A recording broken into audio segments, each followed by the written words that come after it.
Hello, everyone, and thank you for coming. We're going to be continuing with Shadowrun tonight. Sorry, we're a little late getting started. Uh, Someone DM'd me like 2 minutes before I was about to start with some questions about something that I had to address. So I got a little bit behind, but we're here and we are ready to go. And I'm not sure exactly how much is left. We might be finishing it tonight. We might not. I don't know if we're going to be finishing it tonight or next week, but we're getting pretty close to the end. So let's jump right in. All right. It's not going to give me enough time to actually read this, because I remember from last time. We'll read it when it finishes loading here. Because we can just do that here. Yeah, here we go. So, getting justice for Sam is going to take more effort than it originally appeared. You didn't anticipate his killer being protected by a cult filled with giant unkillable bugs.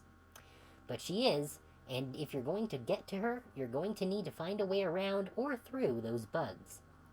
After the taste of the belonging that the Universal Brotherhood offered, the sordid surroundings of the Seamstresses Union feel more like home than ever. Let's see, do we have any karma that we can burn? No. Okay, so, right, we needed to jack in and talk with the Baron. That was our next objective. Oh, I need to adjust the audio back here. I think that's about right. Let me know if the audio needs any tweaking. I had to lower it last week because Nights was just so ridiculously loud that I actually had to change my hard settings. But okay, yeah, so I think we've picked up everything we reasonably can right now. Let's go talk to the Baron. Alright, Johnny is hunched over his desk, idly fiddling with a cyberdeck. He seems preoccupied. He looks up when you approach, eyes narrowed. Been making new friends out there? I have a feeling he's got some information here. Honestly, it's a coin toss. Never actually got this far in the game. I know Dragonfall is longer. I'm not sure if that's just Dragonfall or not. But hey, the anarcho state of Berlin is fun. Sounds about fine over here, but I'm not... Okay, cool. Alright, well, I can always adjust it if necessary later on. But yeah, no, like, I looked up, like, I generally use the site howlongtobeat.com to kind of just get a general idea of roughly what kind of time frame I should be expecting for finishing a game. And this one is, I think it's only like around 12 hours. It's definitely much shorter than the other two. So there is, I think, a pretty good chance of us finishing it today, but it might take until next week, because, again, that time is generally not assuming that the person playing is going to be reading everything out loud. Okay, let's see. Just rescuing a teenage elf girl from some evil cultists? Yeah. Yeah, some guy named Baron Samdi wants to talk to me in the Matrix. Sounds like you two have already met then. He frowns. Well, this Baron, he's been asking about you on Shadowlands. Strange guy. Has a pretty distinctive icon, skull face with a top hat.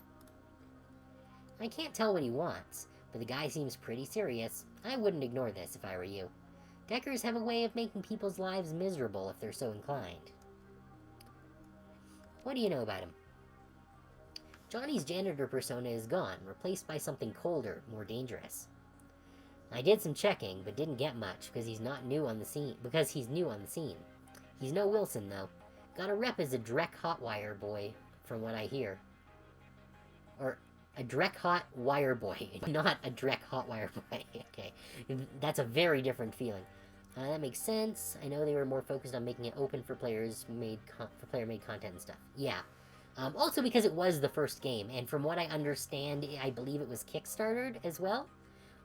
So they probably didn't have a ton to work with when they were making the first one. Alright, never rides along with physical entry teams, though. Purely remote work. Sandy, like the voodoo spirit? Yeah, that's the one. He sits at the crossroads of the living and the dead. Think that has any significance? I've been around a long time, and I've seen a lot of avatars running around the tricks. A lot of them. You ask me, it's just some guy trying to look scary to make a name for himself. Think of it as personal branding.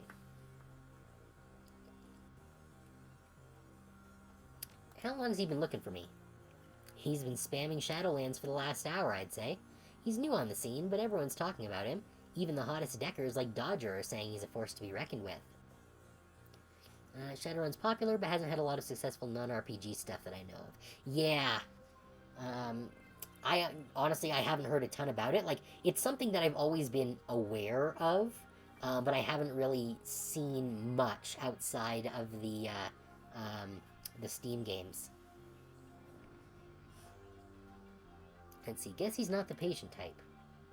Something I should know? Not now, but I may need your help. What's Shadowlands? That's where the Shadow community goes to talk about anything shadowy. Who's planning what projects, who's hiring, which corp is screwing which, anything that affects Shadowrunners and how they make money. It's where I'd go to see if I could pick up any dirt about you. Know anything about giant magic indestructible bugs? Is that a joke? Nope, I saw one underneath the Universal Brotherhood an hour ago. Bigger than a troll. What do you mean indestructible? As in, I couldn't kill it. Whatever it is you've gotten into, Squirrel Queen, you're in it deep. From what I hear, the Brotherhood has members in high places. Government, corps, law enforcement. You be careful, chummer. That's enough talk. I need to talk to the Baron. Okay, you let me know when you're ready, and I'll let you hitch a ride into the Matrix again. I've already set up a portal to Shadowlands. I'm ready now. Let's do this. The Fuchi Virtua X.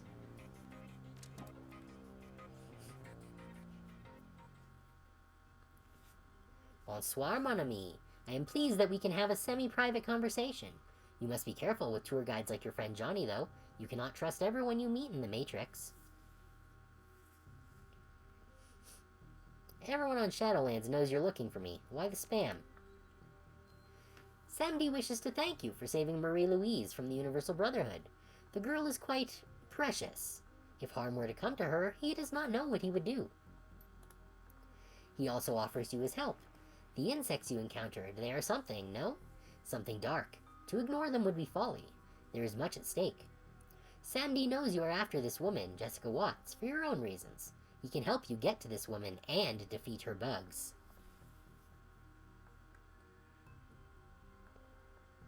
And hypothetically, how would we do that? The job will not be simple, nor will it be straightforward, but Sandy can guarantee it will be dangerous. Telestrian Industries has been working for 2 years on a formula, codenamed Aegis. They are working with another corporation, a foreign corporation, to refine it. This is their 3rd attempt to get it right, and they believe they have. Manufacturing began several months ago.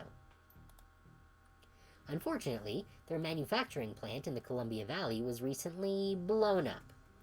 It could have been corporate espionage, or it could have been something else. This is unknown. What is known is that a large sample of the formula survived. What does this have to do with Jessica and the Brotherhood? We want Aegis because it kills bugs, big ones, like the ones you met at the Universal Brotherhood. If you want to go back there and bring the Watts woman to justice, you'll need Aegis. And as it happens, Sandy knows where the last sample of Aegis is being kept. Hence the job at hand. We are going to break into the Telestrian Industries primary operations office complex here in Seattle. Aegis will be somewhere within that building. We will find the Aegis sample and liberate it for ourselves. You want me to break into one of the most influential corps in the Pacific Northwest? You've got to be joking. Yeah. Would that I were, but it is the only way. It is the only place to get what we need. But take heart, you will have Sandy with you, and he is clever in the ways of the Matrix. We cannot lose. So, will you do this thing? Will you ally with Baron Sandy? Let's see. I have more questions first. The Baron understands the need for information all too well. Ask what you will. Okay. You never explained how you and Marie-Louise know each other. We, that is true. And it is for her to say, not Samdi. He has nothing to lose, while she... You must ask her. Alright, why not let Telestrian take care of it? Sounds like they're already halfway there. Telestrian! Do not talk to me of Telestrian. He is an executive, a businessman. Do you know what his reaction was when he learned of the insect threat? He called a meeting. He and his associates will be debating action forever. Why not just tell Lone Star? The Universal Brotherhood has connections. High-level connections in the government and in Lone Star. And their message resonates with those who need something to believe in. We have no proof, and we have no time. We must act. And how do you know all this? Because Samdi has personal connections into James Telestrian's affairs. You see? He knows. I want to know more about you. Who are you? What is there to know? Baron Samdi is gifted, you see? He was born to walk. He was born to travel the Matrix, bending it to his will.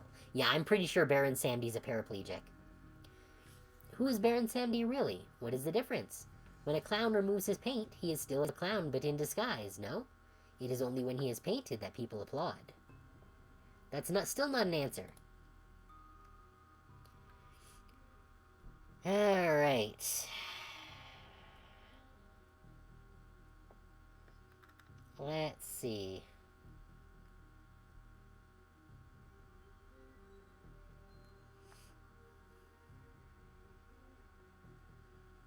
Can I save here? No. Okay, because I am tempted to see if we can get some money out of him.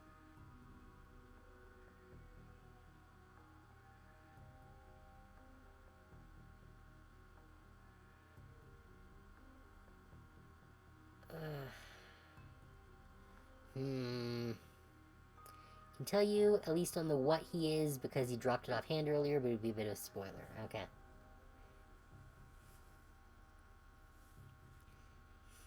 Yeah, they're great. One sad thing is I don't feel they do the Matrix quite right on the vibes. Well, I guess there's really only so much that you can do before it becomes an entirely different game.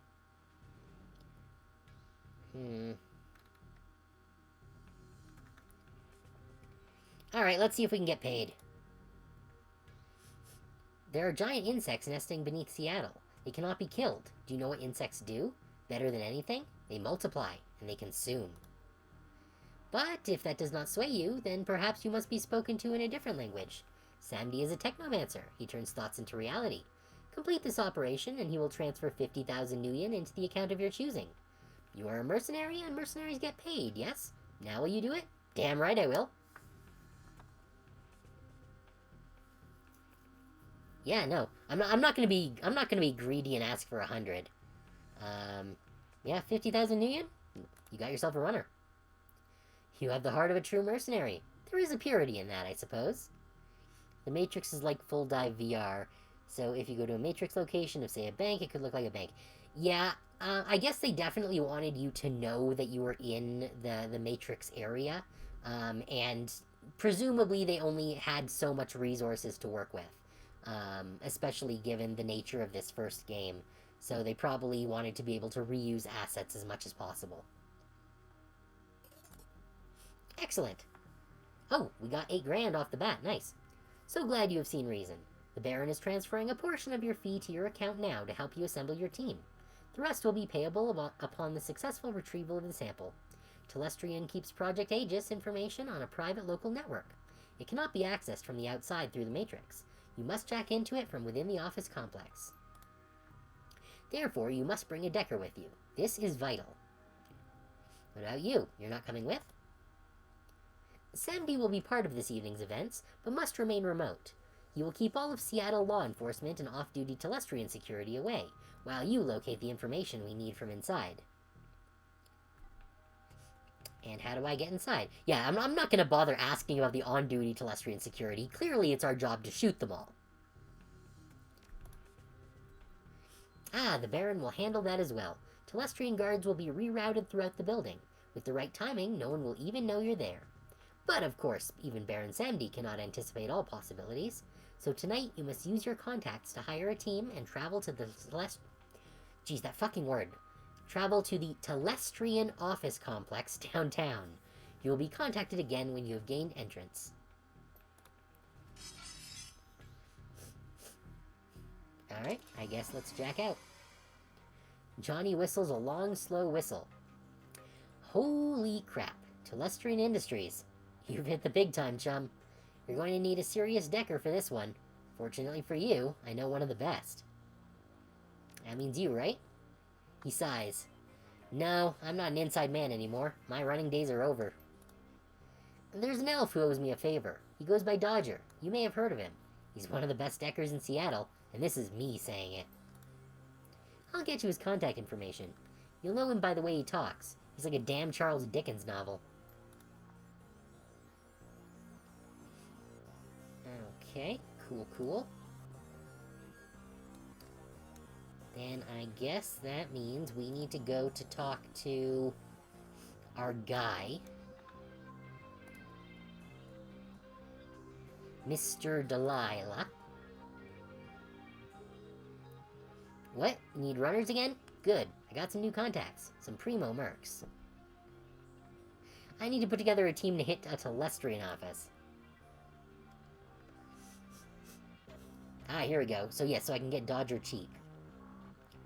So we'll take Coyote because she's cheap, and we'll take Dodger because he's also cheap. And because he's, I guess, good for this. And then we just need one more. So we don't need to take, what's-her-face, Demorgana with us, this time. Or I guess we were looking at the Nephilim ones last time, weren't we? Because it was, Oh, are the guys that I hired last time gone? Because I don't see them anymore. Oh, wait, no, here's Kendon. He's still here. Kendon... Oh, wait, no, is he the decker? He's the decker. We don't need him. Who was the one... Was it Justin? No, Justin's not the one. Who was the guy? Oh, here we go. Alexander Falk. He's the one. Yes. He's the one with all those incredibly useful, support skills.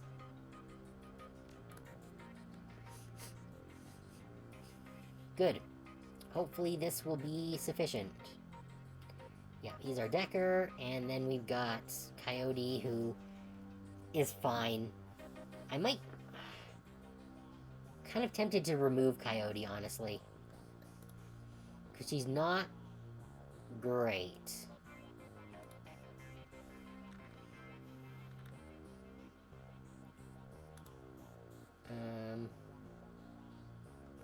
And Power Bolt to roast someone's soul, yeah. It's like Ray Quandary seems like they might be just a better choice.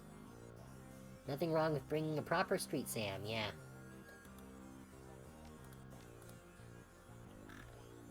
Which is honestly tempting. If we go to the Fixer contacts, there was, what was her name? Hidden Fancy. That's the one that, we were taking before. She's certainly more expensive. But I think she's also just stronger. Yeah, you know what, Coyote? It's gonna cost me a little bit more, but I'll take Hidden Fancy instead. We've got the cash. And I have a feeling we might need the muscle. Also, Hidden Fancy doesn't fucking shoot me when she tries to shoot someone who's nearby. Friggin' shotguns. Alright, yeah, let's make that the team.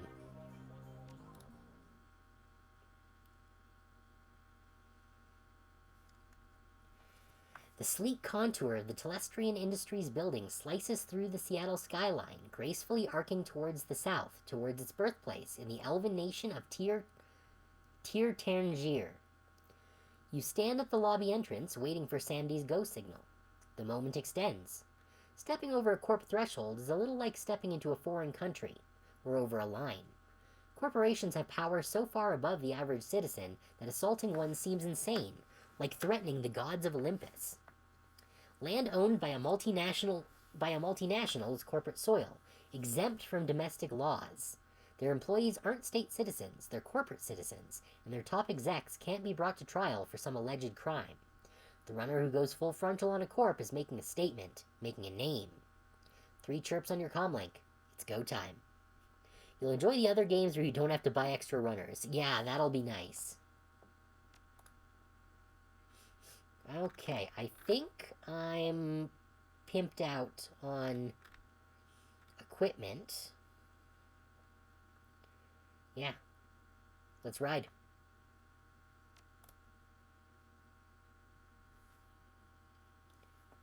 Ah yes, elf feudalism, now with extra discrimination. Ah, well that's not new. Oh, we do have karma, yes. Okay, so I will use that. How much? I've got 4 karma to play with. It's not enough to boost my unarmed.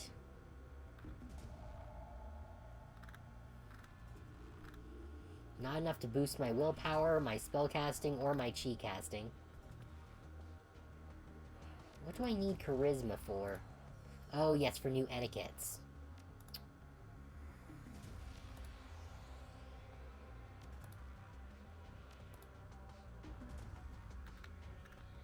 Yeah, I don't think I have anything actually I can do with 4 karma right now. Alright, well, I guess we'll hold on to it. Your comlink chirps and the face of Baron Samdi fills the screen. Together again, eh, mon ami? You and Samdi shall do great things this night. Great things! Alright. Yeah, we're gonna shake the pillars of heaven, buddy. Sarcasm should have no place between partners, eh? Let us be professional. The way you professionally hacked my comlink? Point taken. S'il vous plaît, but we must be friends. We are allied, you and Samdi. So what now? These things are easily overcome, be assured. As you were told, there are some tasks that only you can do from inside the building, just as there are some that Samdi must do from his remote location. Ugh. Got a hair in my mouth. We must coordinate our actions, that is all. Boldness and a clear head will win the day. Storming the front desk doesn't sound bold, it sounds insane. Do not be so negative. Samdi has rerouted the guards in this section of the complex. The coast should be clear for you to navigate to the accounting offices. Bonne chance. Okay. Have at least one runner able to deck until you have the information you need and find the Aegis sample. Alright, so this area is just dim. It's got mood lighting.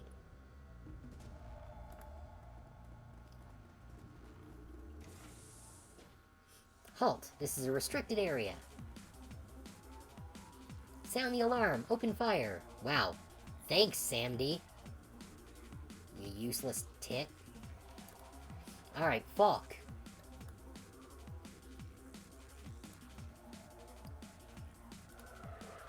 Give me the juice.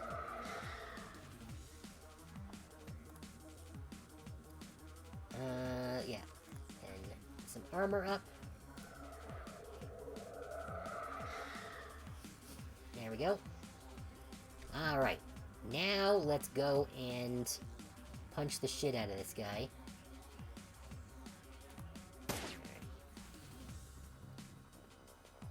Do a friggin' Overwatch. Let's see. Sorry, what? 38% chance to hit? What the fuck is this guy?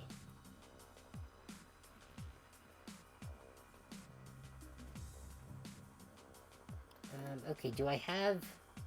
Actually, what can Dodger do? Marks the enemy, causing them to be easier to hit. There we go. That'll help. Thanks, Dodger. I do like that we can switch between characters at will, and not have to just burst in one person at a time. Let's see, for some reason that we know in secret player lore, both of the major elf nations built a feudalistic caste-based authoritarian nation where they threw out all non-elves except tourists. They have money. Yeah, that's not surprising considering elf lore just in general. That is how elves tend to be. Alright, so first things first. Let's throw hands. And now we do Punchy Punch. Wait, what? Why the hell are you using your gun? I want to use Punchy. No wonder it was saying it was such a low chance to hit. I thought it defaulted to her fists. Alright, Dodger... Let's get Dodger behind some cover here. We need to protect him until we're jacked into the Matrix. Actually, can I... No, that thing's on cooldown now. Alright, what weapons do we actually have here? Just a pistol. Alright. Fine. Well, that was useless.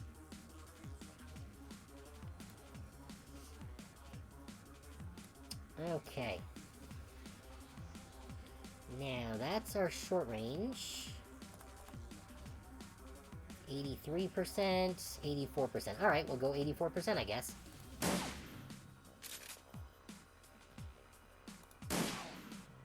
That'll do.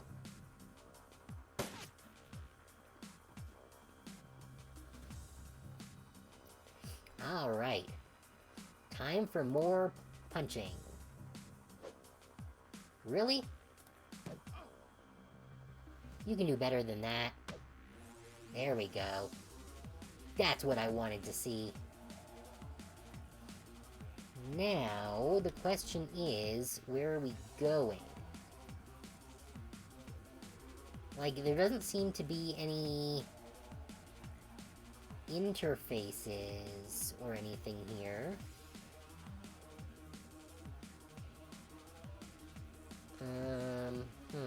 Let's switch into, Roger Dodger.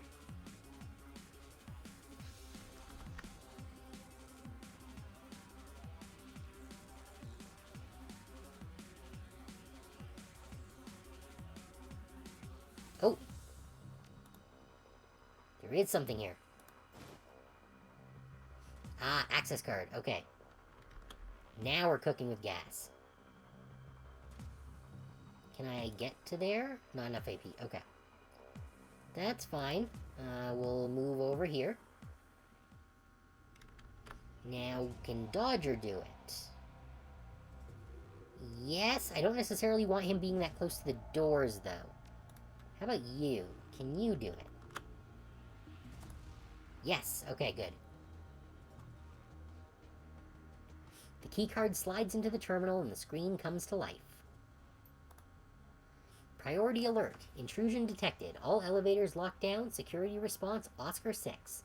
Notice. Terminal 6J4 accounting is unsecured.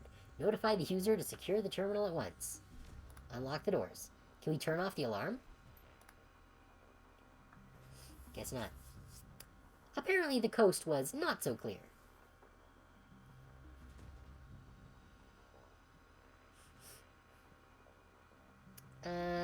Apparently not.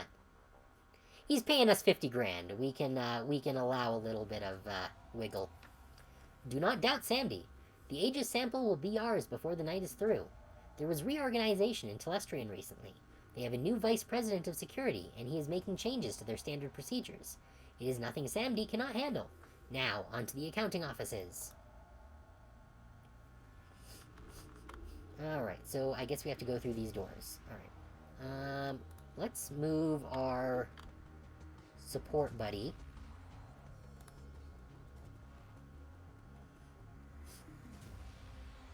And then, I guess... I don't want Dodger opening that door.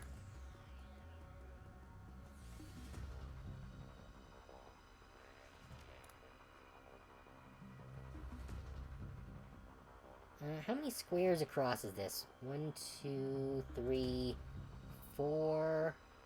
as opposed to 1, 2, 3... Okay, so it's basically the same distance. It's fine.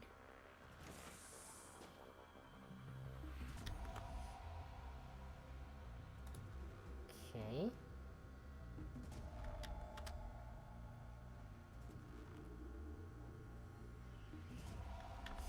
See any other doors here? What? This seems to be a door that has something behind it, because I can see a thingy here behind this door to the left of our samurai. But it doesn't seem to be interactable. So, I guess... let's just open this door.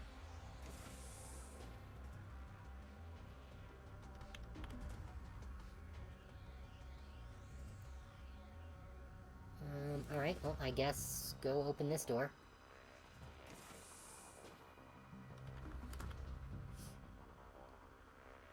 Alright, we still have one pip of movement here. And there doesn't seem to be anyone in here, but that could change very rapidly. So let's get you over here. Yep, there it is. Call the response center. We need reinforcements.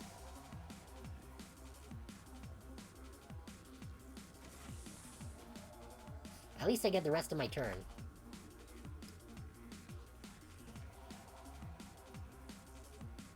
Ooh, I think I can actually punch this guy. Alright, not great, but it's something. Yeah, let's get you in behind cover here. And I need my, support gnome.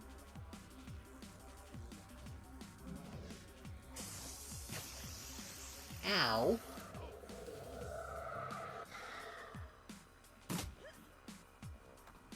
Hey, how about you stop that? Yeah, I don't like being wounded, so let's use one of our pips to, heal up. Good. Now, let's start beating the shit out of this guy. Because he's going to be less effective at close range.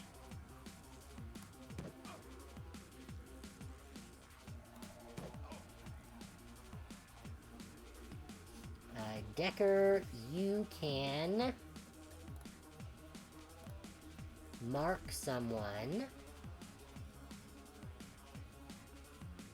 You know what? Let's go with you. Wait, you missed? How'd you miss with a spell? A status spell at that. Lame. Okay. If that's the case, then we're gonna need to move you in here.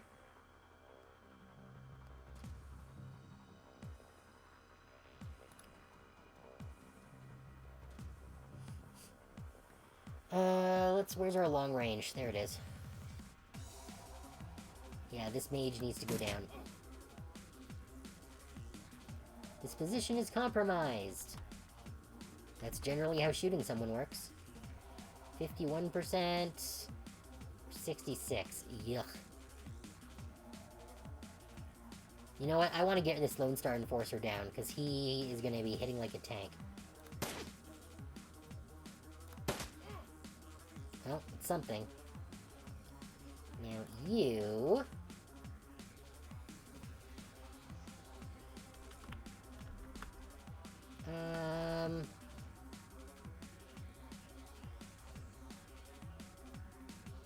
Let's see.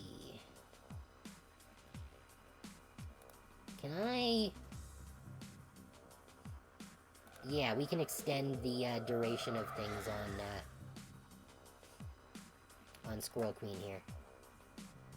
Oh, we don't have enough AP to stack more haste. You know what? Let's give her a to-hit bonus.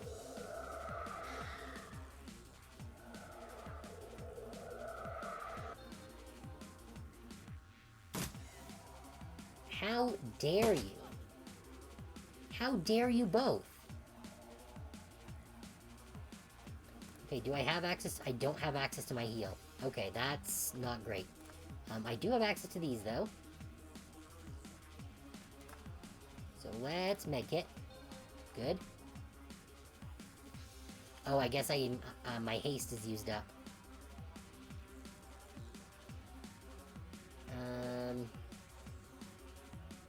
You know what? This guy needs to go down.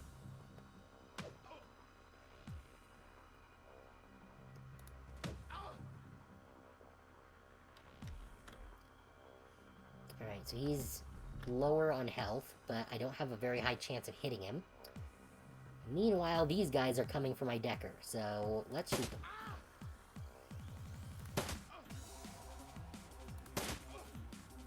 Not enough. Okay. That's fine. You can use a pip to heal yourself. Good. Now, let's throw haste back on Squirrel Queen. Good. Oh, which gives her an extra point to use. So let's punch you in the face. Still not enough. Alright, can I shoot him from here? I can. It's not a very high chance, but he doesn't have very much HP. There it is. Okay, I am less concerned now. Now that their mage is dead. Damn it, I was really hoping to take that guy out. Well, I'm glad that I put all those points into her dodge skills. Let's see. This guy can get shot by someone and die, so that's fine. Let's deal with this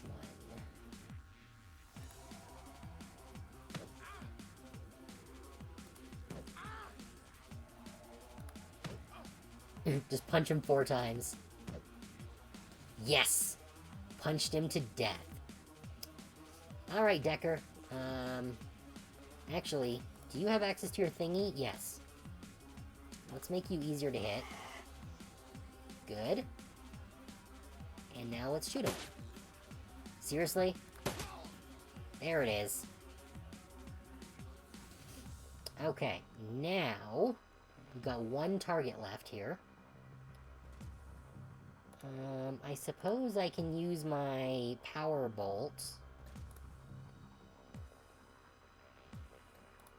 Yeah, I guess I might as well.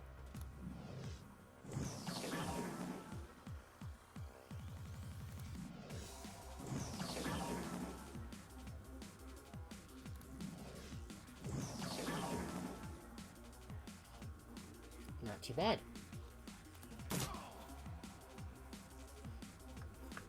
Okay, and they're all down. And what's this? This terminal is active and displays a login screen that reads Accounting Division. Level Human Resources 1. Local access granted. Network access granted. HR Communications. Run search Lynn Telestrian. Employee status terminated. Interesting. Universal Brotherhood? Record not found. Okay. So that terminal was useless. Can we... Okay, what other terminals have things? That one has a thing. That one has a thing. Okay, so there's only 2 other terminals that have things. Can we access this one? Yes. This terminal is active. A login screen reads Accounting Division, level Central Billing 1. Let's see, Project Aegis. Project terminated 5 days ago. Final invoices submitted to Sader Krupp Schwerindustriegesellschaft. Sader Krupp Heavy Industries Company. Project resources, status, and cost centers are restricted to CEO access. Ah, it's that, okay. So, nothing of consequence there either. Is Sader Krupp not good? Okay, the Baron appears on your comlink. So, it appears that James has been making moves to secure his information. Not the actions of a man who has nothing to hide, eh? We need to get upstairs to his office and deck into his personal system. From here, it looks like the elevators are on lockdown. You'll need to find an access point to deck in so we can continue. Yeah, they have very clearly run out of editing budget by this point.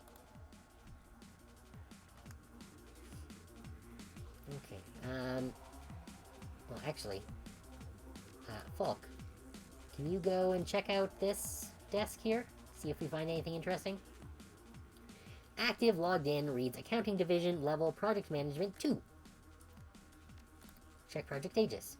Established on 5/12/2053, terminated 5 days ago, project resources, status, and cost centers are restricted to CEO access. Well, they aren't outright evil, but they're notorious as a megacorp, ran and owned by a great worm dragon. Oh, okay. Let's search for Sam. Primary hits on Watts Sam, record not found. Secondary hits on Watts Sam, Watts Melinda, payment record, such and such. Billing system access not available from this terminal. What does Melinda have to, what does Sam's mom, Melinda, have to do with, Telestrian? Search Jessica.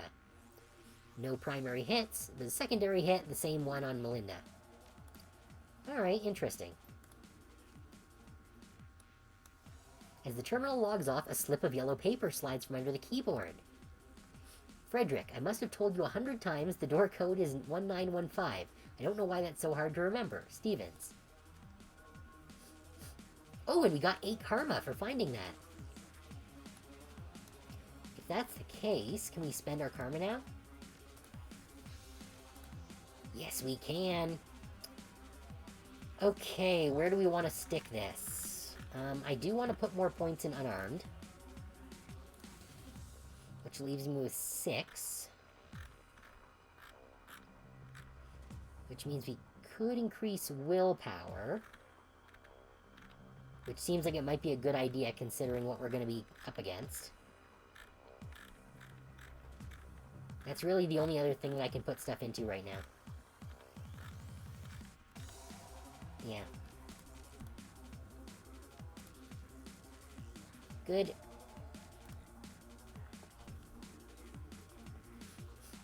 Alright. So, before we start moving through everything, where is all my guys at? You. Okay.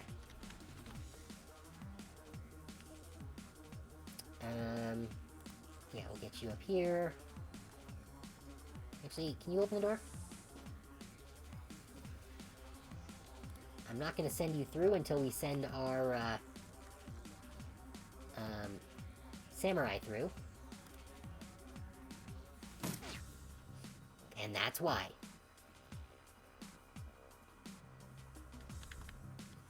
What the heck are these? Turrets. Okay. This isn't going to be much... Oh, what's this door for? I can open that for nothing. Cool. What's in here? Oh, and they do have more guards, so maybe this will also lure the guards in. Actually, you know what? Decker. You, get into the side room.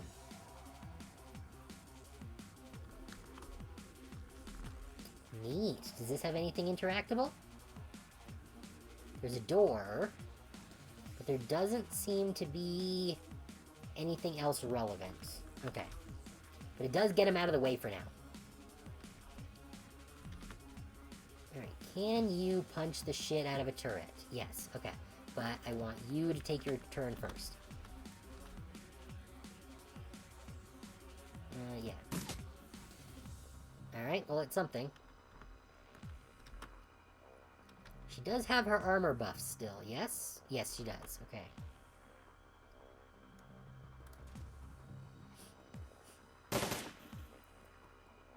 Yeah, you guys can take your Overwatch and shove it up your ass.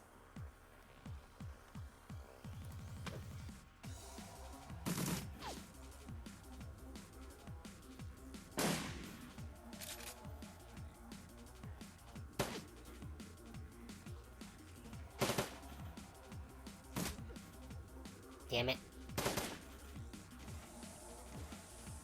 Not a fan of all this damage I'm taking.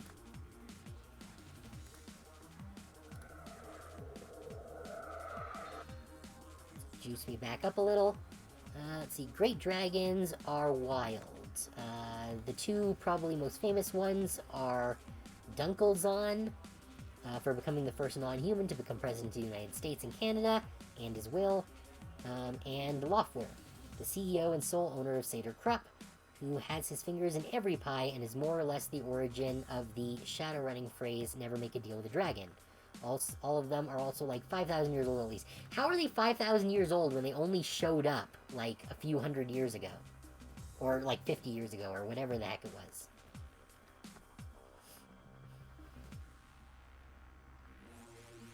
Okay, well, we've got some things we can do. Let's put on our hands.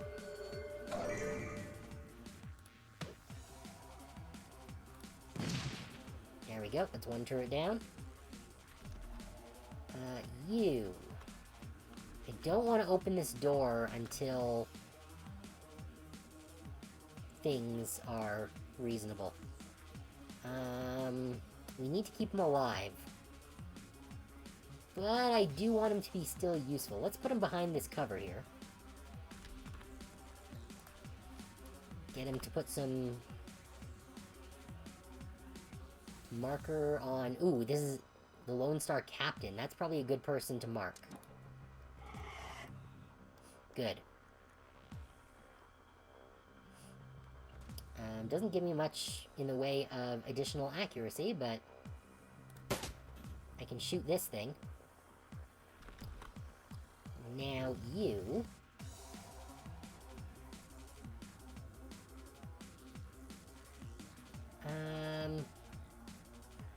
It would take 2 to get there. Let's see what I can do from here. 2 things. 1, magic hibernation. They were just sleeping in volcanoes and stuff. Okay. And 2, many can magically shapeshift into humans to let them mess around. Wait, so did all this magic stuff still exist before the special event? And it just woke up? Or did it, like, just appear at that point? I'm still kind of fuzzy on that, point of things. Okay, who needs healing, actually? That's a good point. You don't, you don't, you don't. You can't. Okay. The answer is both, okay. How much time does she still have on her armor? Ooh, none, okay. So let's throw some armor on her. Notice how everyone calls it the 6th world? I had not, but,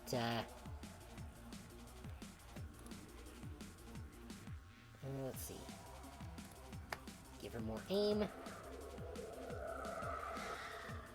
Good. Now, Hidden Fancy. Let's deal with this turret.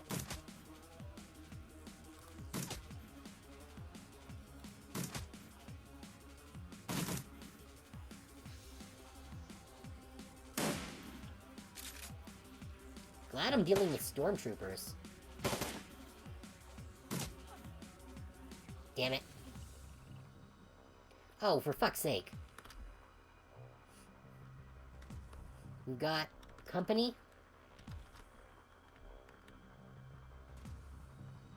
Alright, well, if that's the case, first of all, you have no healing.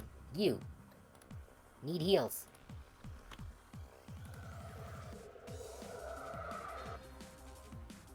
Good. Can we... We've still got the haste for a turn, but we can extend it.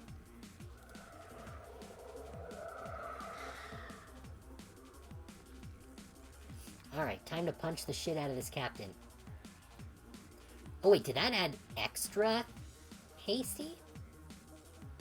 Basically, every so many thousands of years, the world alternates between magic and no magic. All of modern history, from the Bronze and Stone Ages to the modern age, is an age of no magic. Magic existed in some limited pockets.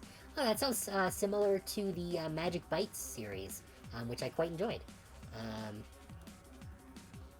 There's a similar kind of thing there, except in Magic Bites, the magic makes the tech stop working.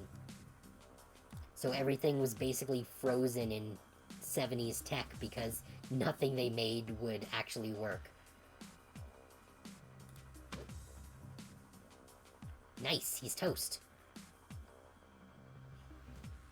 Now, yeah, let's deal with the turret here.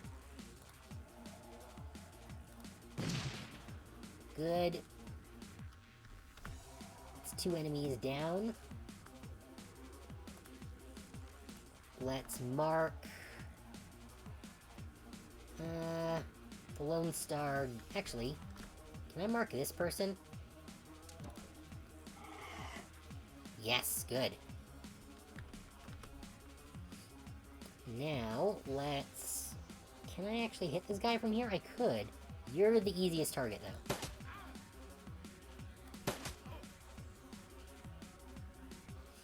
And now we've got our Slick Samurai.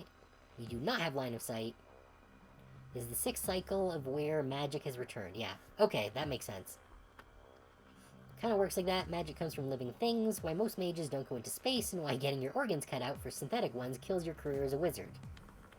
Yeah, but this, in Magic Bites, but more what it is that, like, magic is kind of like a wave that goes, that kind of turns on over the entire world in pulses, and when magic is up, technology stops working entirely. All of it. So it's an interesting mechanic that they kind of play around with. Let's see, who am I shooting? No line of sight on either of those guys. Alright, well, I guess I'll shoot you then.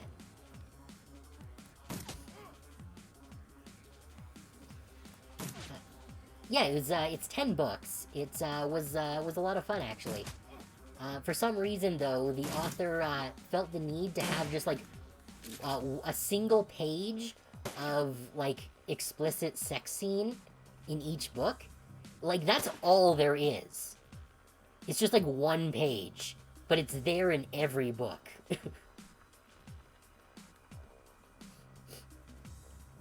Okay, how's my HP? I'm okay right now. I guess let's start punching.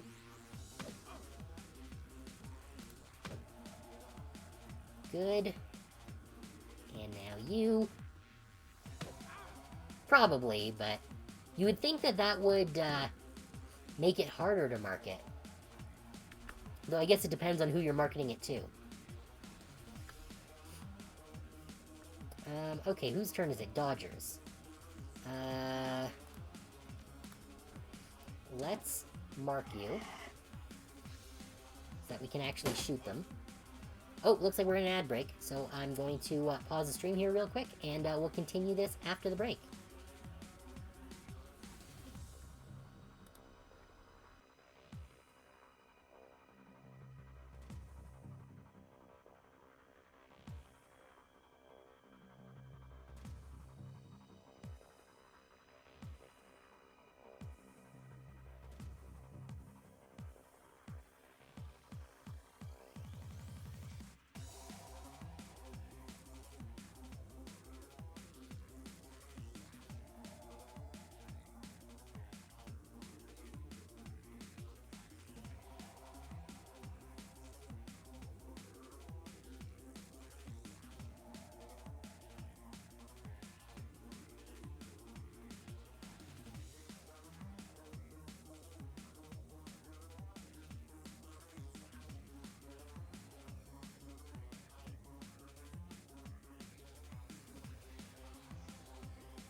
Alright, and we are back. Let's continue with our little shooty boy. There we go. Now, Falk. What does she need? She's actually pretty up on all of her buffs right now. Not that I can really cast most of them anyways. Let's... Actually, do we have line of sight on... No, we don't have line of sight on the Telestrian Rigger. However... we could get line of sight, but then that puts him in danger. Actually, yeah, she doesn't have any active wounds, so I can't use heal on her. And I can't overwatch with him. You know, let's switch to, her for now. How does line of sight blocked? For fuck's sake, fine.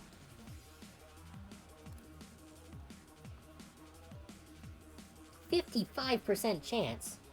Okay, what if we use our 56% chance? Wonderful.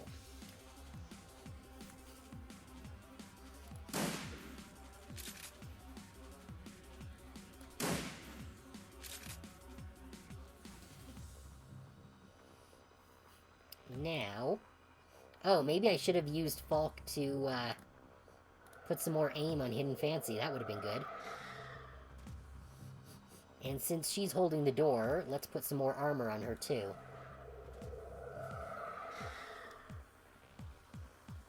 That gives us one more thingy, so... I guess let's fling a power bolt at this guy. Which did nothing.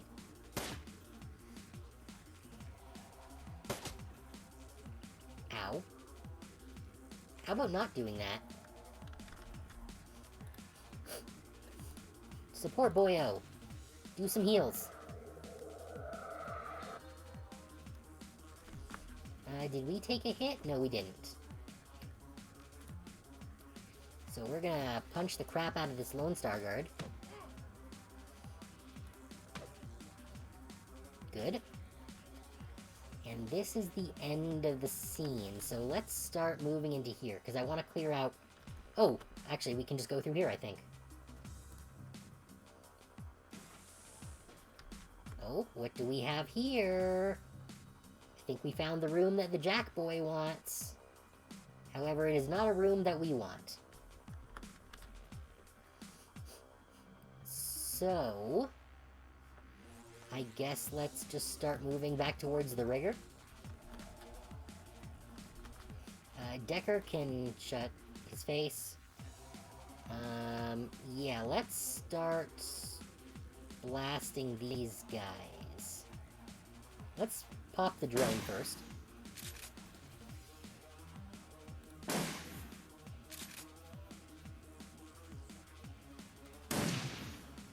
Good. No more drone for you. Wait, can you shoot her from here?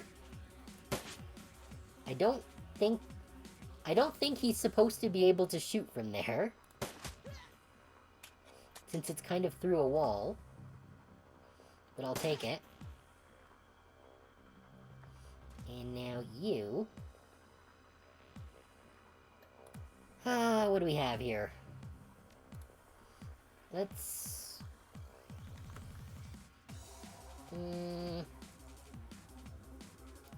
Let's put some aim assist on Dodger.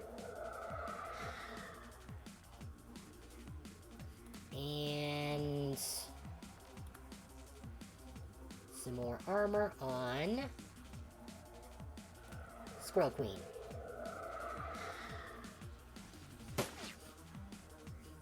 Glad I put that armor on there.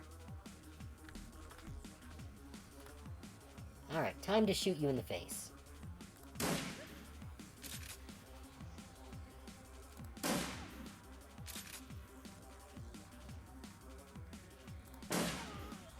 There we go. Alright, now, Decker Boy.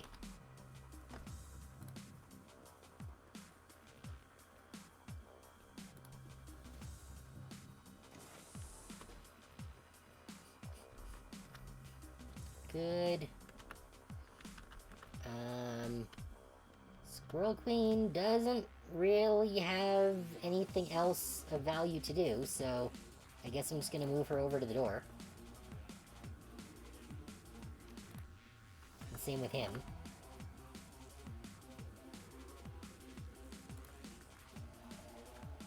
Oh wait, what? Oh shit, I didn't realize that there was a boardroom here. Alright, that's fine. I can have my samurai check out the boardroom.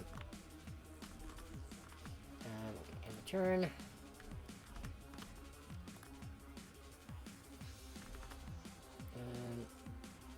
Yeah, so check out the boardroom.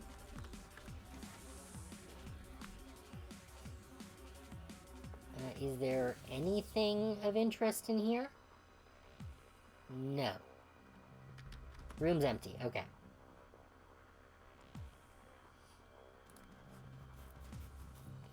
Get her towards the exit. Hacky boy. Let's get you into the net.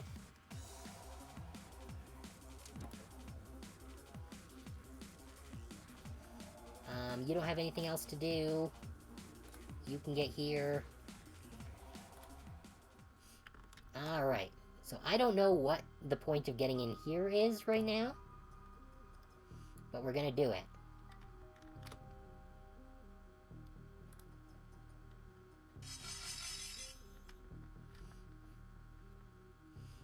Alright, let's see if we can deal with these guys.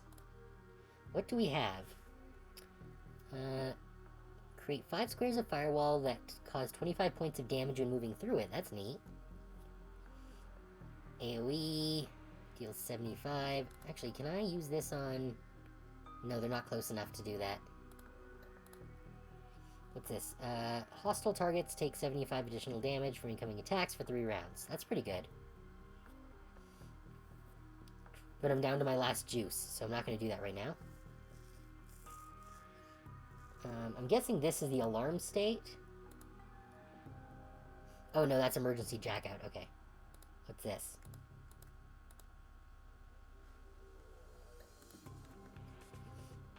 And then this is healing. Okay. So we don't have any real offensive direct attacks for a single target. Oh, we missed there.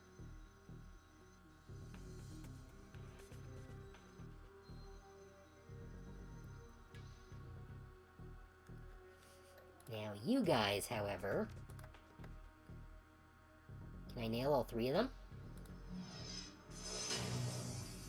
Yeah, baby. Can I do it again? No.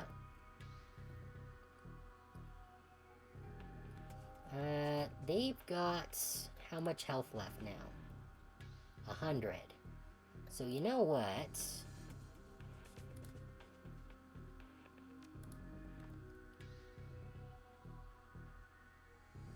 One, 2, 3, 4. Yeah, you know what?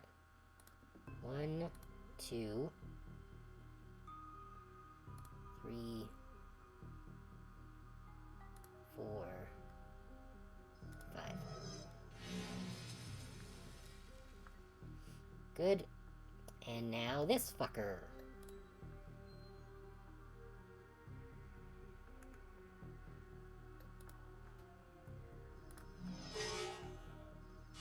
Oh, it's something. Wait, how did it just pass through the fire?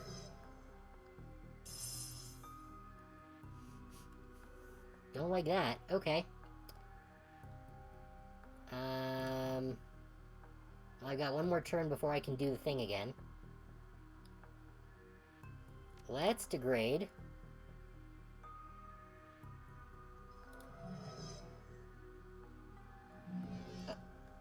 Oh, so that's just a single target thing. Okay.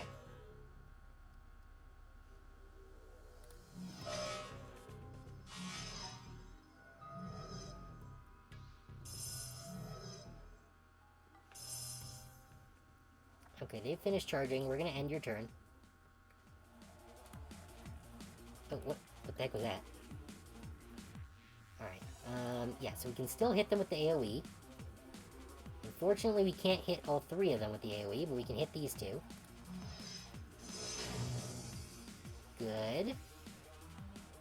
They're almost dead. Which means... Fuck. Seriously? Ow.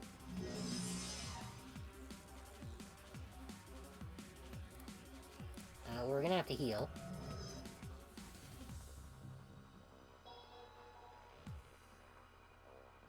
%90 chance of hitting, and I missed twice. Stop missing! For fuck's sake. Seriously? Where the hell is that bastard going?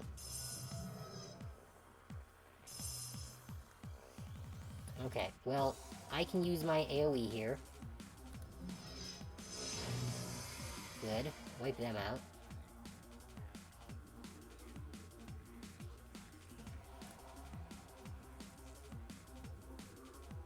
And hopefully I can hit this fucker. Good. There's still no enemies here, as far as I can tell.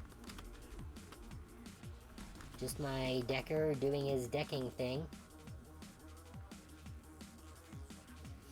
Oh, I should move Hidden Fancy towards the door as well. Oh, and she can reload. You know what? Actually, I can have everyone reload.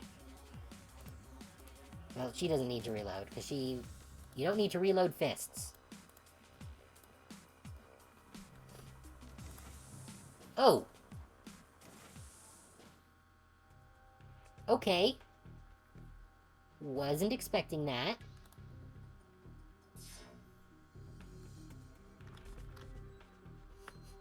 Oh, turret control nodes? Is that all that's here? I hope not.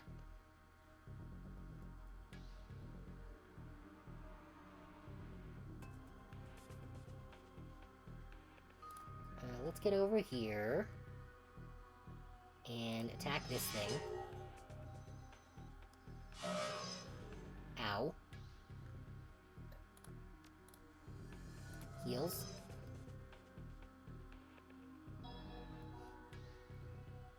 And attacks. Good. I have to deal with this one.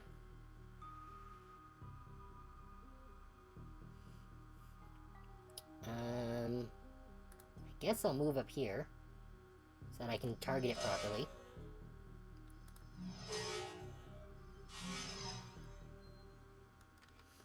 And now we've got a couple of dudes. So that's nice.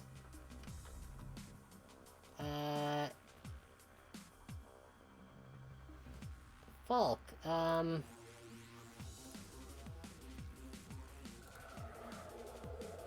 about some juice? And some armor.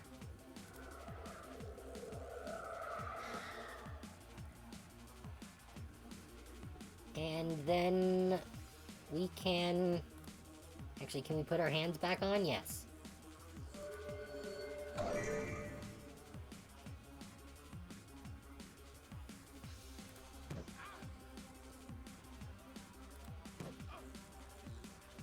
And one more. Damn it. These guys are not great. But shooting them at point-blank range is...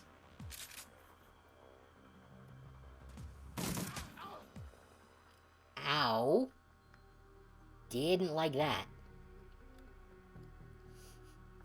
Okay, well, we'll attack you. Come on. Good.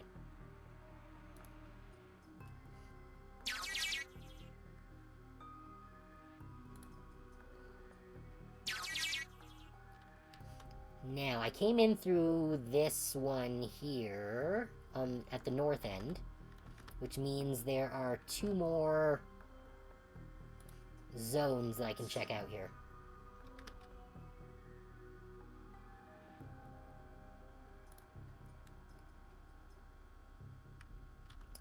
Patents data store. Okay. Now we're cooking with gas.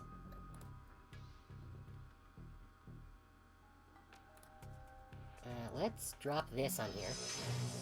He's got a high chance of hitting. And... let's just try shooting a laser at him.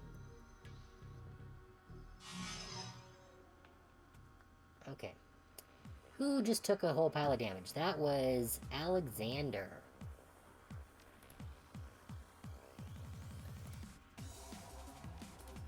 Let's make that undone.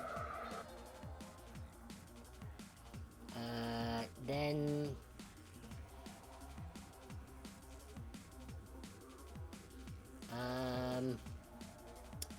get behind a plant. And... armor boost on Hidden Fancy.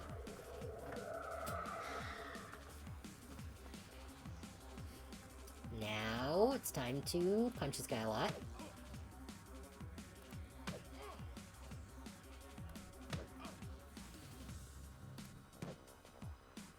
Good. I think that's really everything that we had to do. But now that I know that we're going to be expecting company, we're going to put Hidden Fancy there. I don't know if there's other company that we're going to be receiving. But that's all we got for now. Okay. Next. Degrade.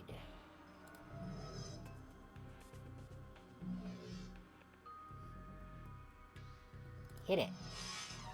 Fuck. There we go.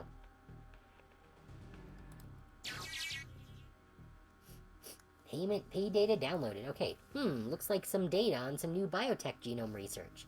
This is worth some new yen in the right hands. I'll send you the funds. Cool.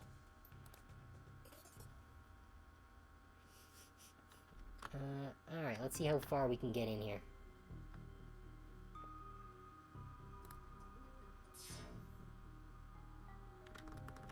Where the heck are we now?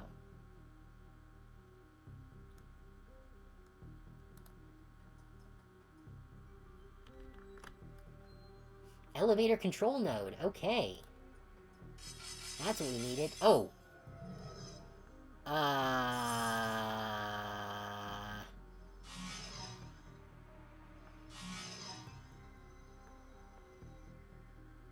Not a fan.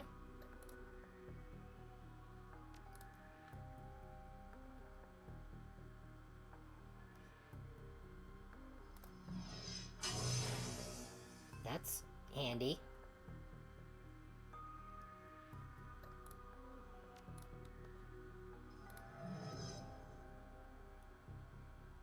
Heal up.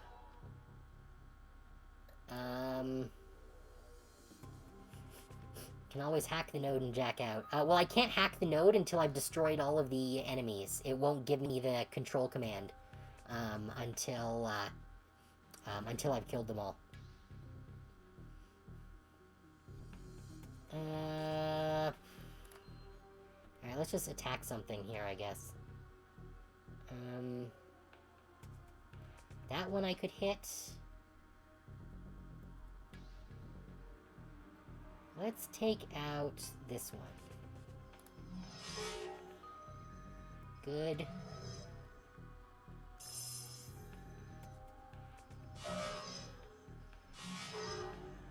Damn it.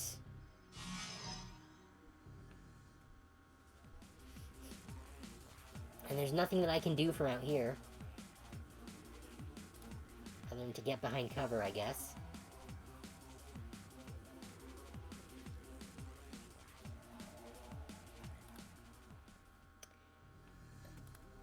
And I can't heal or use my AoE right now.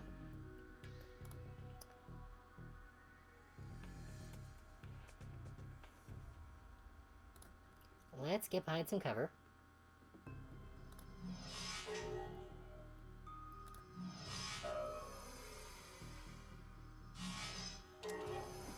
Damn it.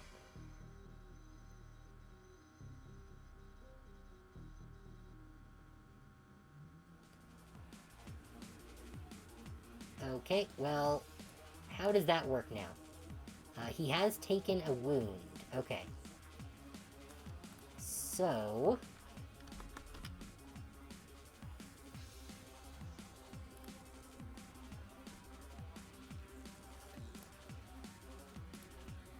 let's heal that wound. Good. And jack back in.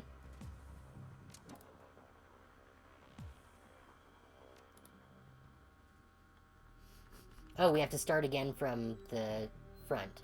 But I think everything should be dead still? Yes.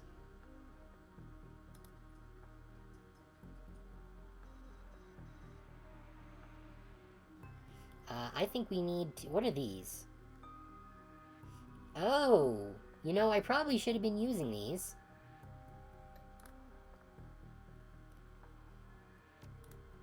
Let's do this. Oh, that's all that 4 is. Okay, so 4 is not very much. I thought it was going to be a lot more than that.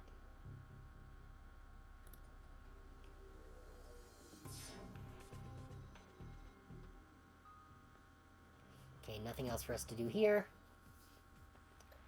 Can I use it again yet? No.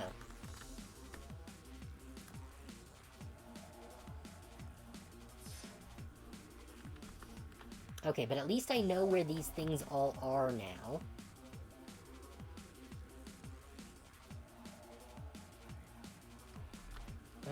You know what? Let's...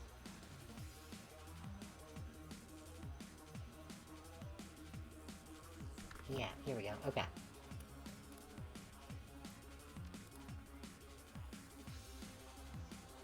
Can I nail all 3 of them? No.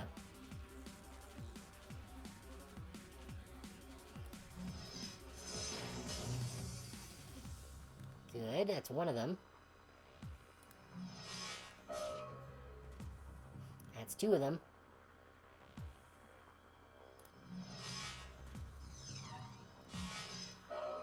Nada. Ow. Heals. Okay, that's a low chance of hitting. So let's move in a little closer.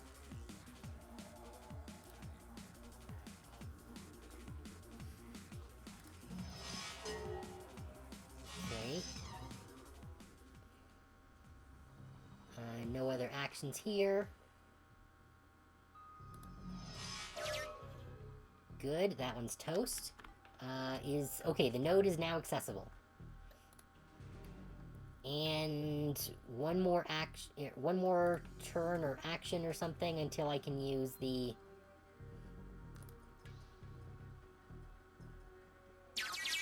special cooldown thing. Okay, so we've hacked the elevator, got 6 karma. And we can use our suppression. Cool things down a little bit.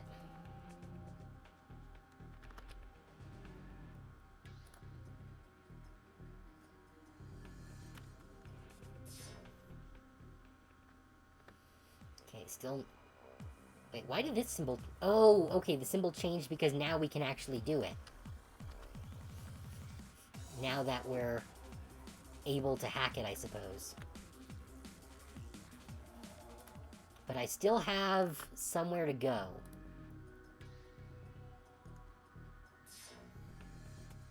Okay, do I have access to it yet? Not yet. Because there's still this place.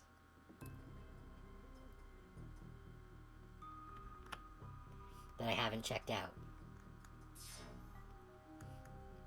Ah, Legal Files Data Store node. Okay, I'm glad I checked this out. Legal Records Search Results. Contract 12401. Watts. Contract not found. Related files. William Edelson. Telestrian General Counsel notes. James, your proposed agreement with Melinda Watts will likely be effective in protecting your children's inheritance, but it is not without risk. As you know, the generation-skipping trust established by your grandfather calls for the oldest living issue to be the trust manager and beneficiary. While Miss Watts has agreed to modify her children's birth certificate from unknown to Telestrian employee Nathan Miles, if the children ever discover that they share a father with you, they could make a claim on the trust based upon DNA evidence. Ooh. Interesting.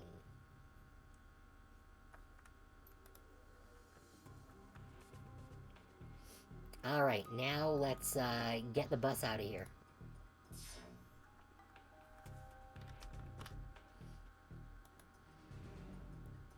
Before this alarm thing triggers. Because I don't know what's actually going to happen if that happens.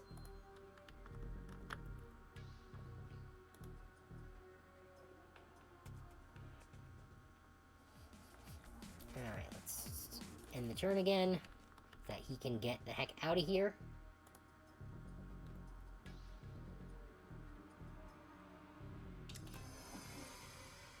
There we go.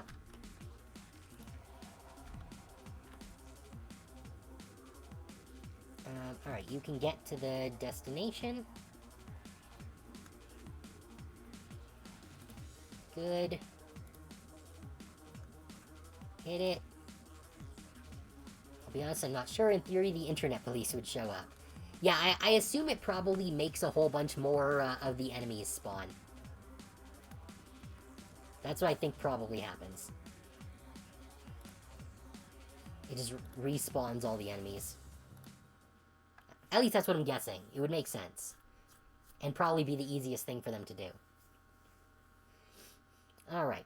Crowding into a corporate elevator on a Shadowrun is risky. You're exposed, vulnerable, but time is of the essence. The CEO's office is 50 floors up, and the Baron has your back, in theory. Light blenderized music flows softly from hidden speakers as you make your way up to James Telestrian's office and towards your objective, a sample of Project Aegis. You need to find the sample and get out before the Baron loses control of the Telestrian mainframe and all hell breaks loose.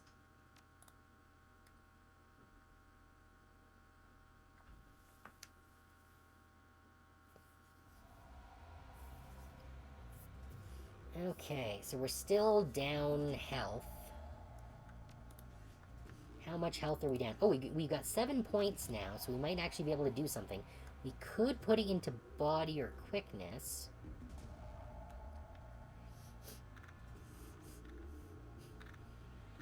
Or we could put it into strength. That wouldn't be a bad idea.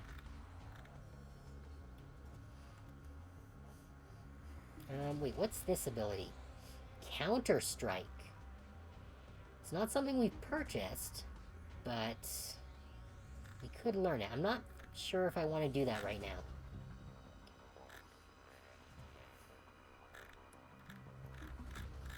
You know, I think putting it into strength might be the better choice right now.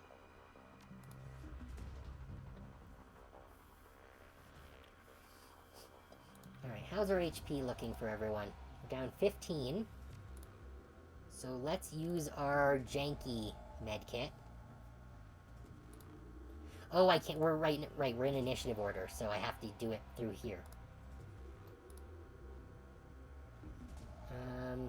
Yeah, she doesn't have a thingy, so we'll basic medkit. There we go.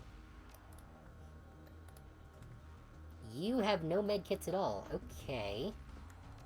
How's his health looking?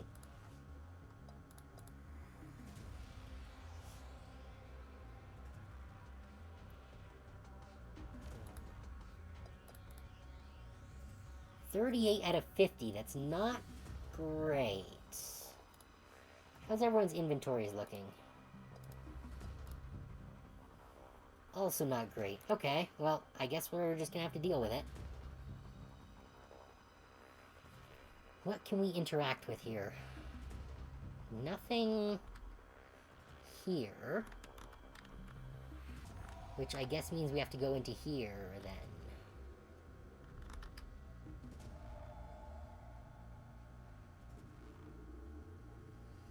Wait, how are we supposed to get through here, then?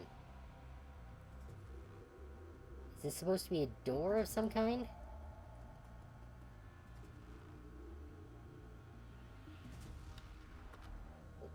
Oh, no, there's the door. Shit, I fucked that up. Alright, well.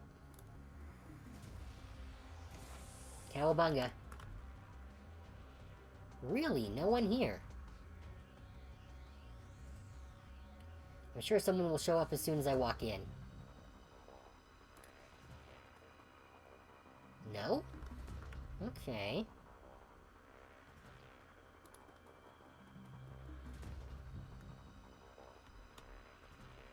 Still nothing.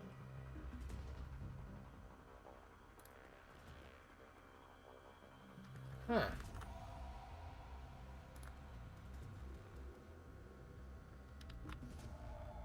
Alright, and it doesn't seem like any of these workstations are interactable in any way.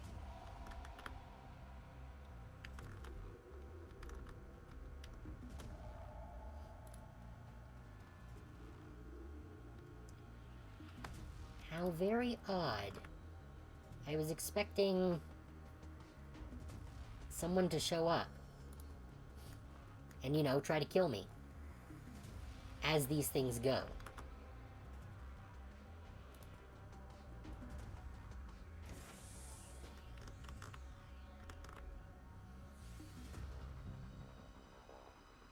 Still nothing, but there is an orb there that looks interesting.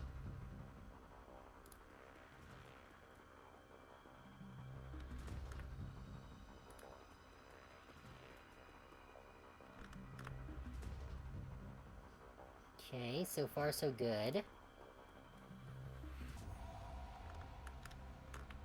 We've got a boardroom here, which is also empty. And just this whole area seems to be largely empty. There is another room here that I want to sweep before we proceed with the story. Alright, yeah, you can check out whatever this thing is. This globe glows with an unearthly light. The areas around Tir Tarngir and Tir Thingy are especially bright. Okay, interesting. So that's the data port. How do I get to this door here? Okay, so let's...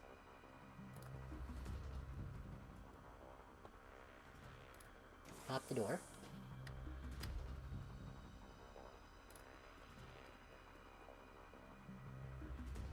Interesting. Well, I'm gonna get Dodger over here. I'm not gonna jack him in quite yet. I want everyone to be more or less together.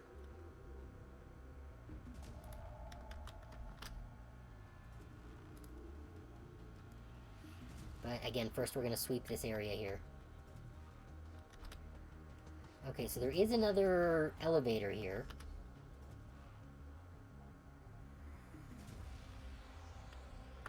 End his turn. Now, can we get into here? Seems like there's a vent here that's been opened.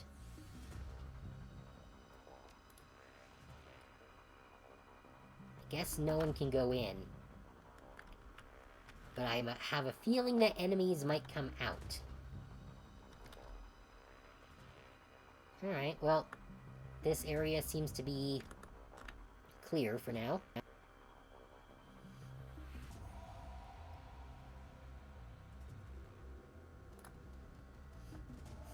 Let's get everyone here to protect our man.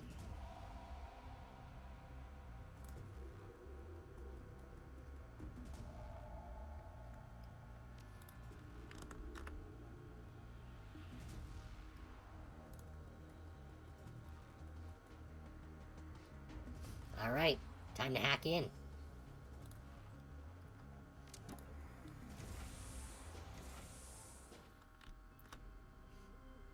Because I am fairly confident that now that we've jacked in, enemies are going to start showing up in the real world.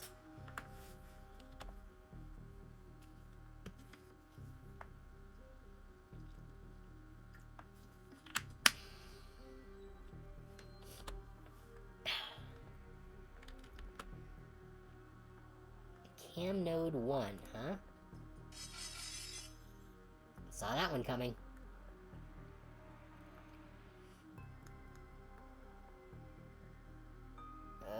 I don't want to deal with these. Yeah, whatever. I'll just... Ow. Oh. Well, oh no, that one's an ow. The other one missed.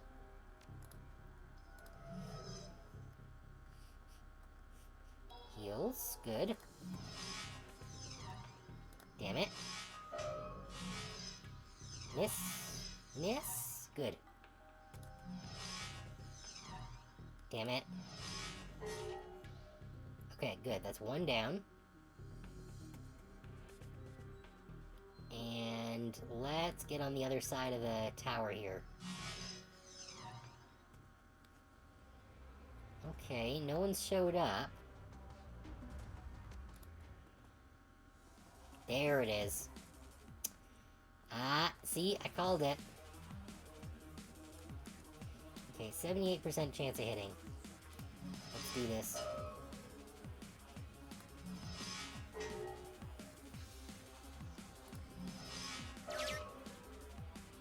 Nice. Okay, we can do the cam node. And the other one? Very good. Let's move on. Oh, we've got another three-way here. Can't hit you properly from there. Let's get some cover.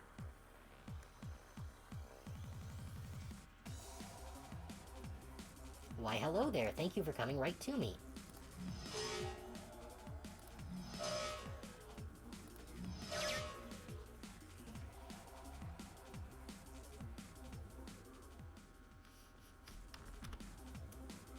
Now, we got a Lone Star Guard and a Lone Star Guard. Okay. Support guy, you're up.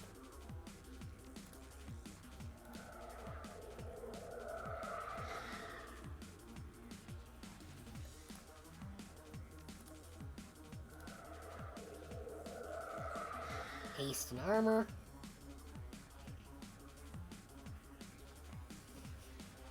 Let's put up our hands.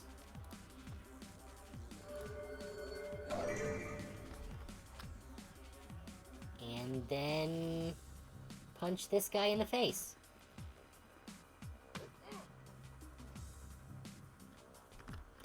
Now... Oh, we should be able to just shoot this guy straight. Good. He's dead. Doesn't look like we got more guards coming than just these two, but I wouldn't be surprised.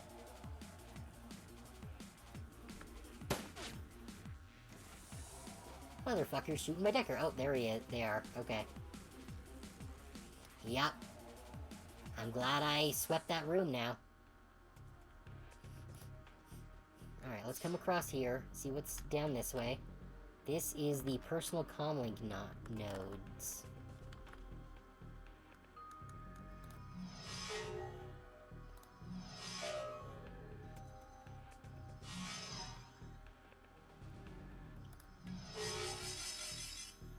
Okay, that's one down.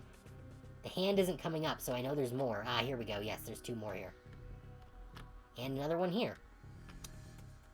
And another one here. Wonderful.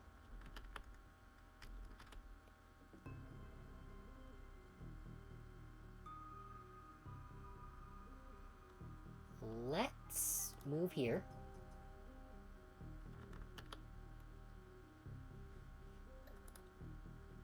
And it's only got a 70% chance if I do this here. 75%. It's not great. Let's see if we can just hit them on the 2/3 chance. Ow. Oh, good, they missed. That's good. Now for these guys... Can I nail them both? Yes. That's good. Damn it. Dang it. Yeah, they're just gonna charge their laser here for 2 turns. Now, for us... first things first. Get rid of you.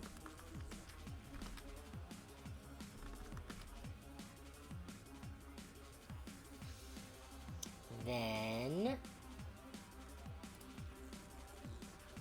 make our way here. Is there nowhere in here that I can get cover? No, so you know what? I'm gonna put on some Overwatch.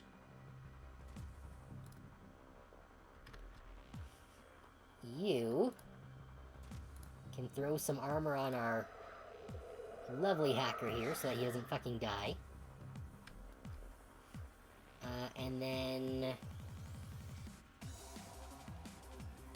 make your way over to... do some more support here. Meanwhile, Hidden Fancy...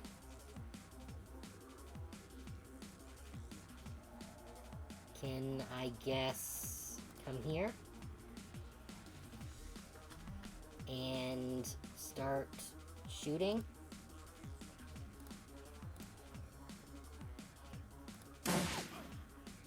That'll do.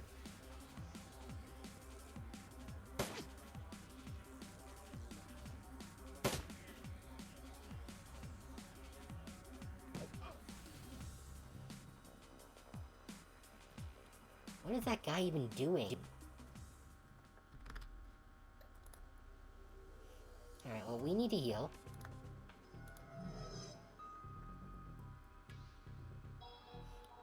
Good. Let's see if we can take this one out. Good. That one's line of sight is blocked. Now, let's target this one, I guess? Okay. They still charging their laser? No, they gave him more accuracy. Okay. That's not ideal, but we do have a 99% chance to hit it now because it came right into our face. So let's see if we can wipe this one out too. Damn it. We both missed.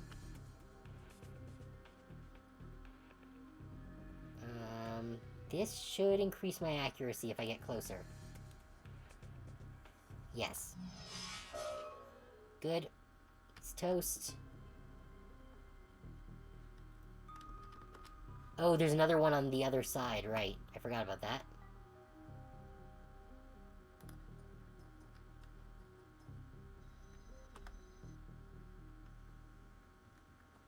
Okay. So we've got our hands for one more turn at least. Our haste and our armor, that's good. Yeah, might as well hit this guy behind us. Get wrecked. And now... you. Where's your aim increaser? Give her more aim. Perfect. I'll take 98% chance.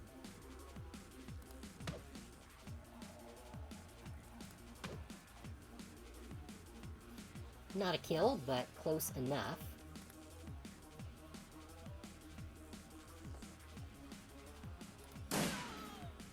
Good.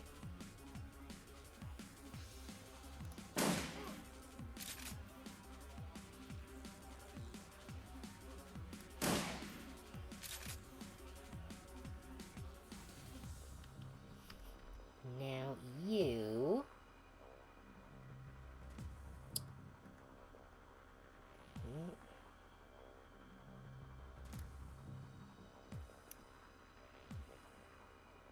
Seems we had a spam bot show up. I really like this new Twitch moderation thing that actually stops them from showing up in chat. Alright, let's see. We've got one more goon here.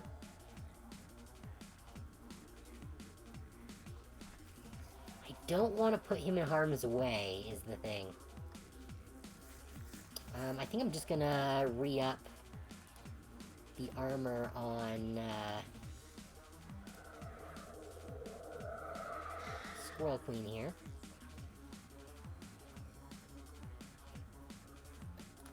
And can we heal Hidden Fancy? No, she's out of range. So let's move you there then, I guess.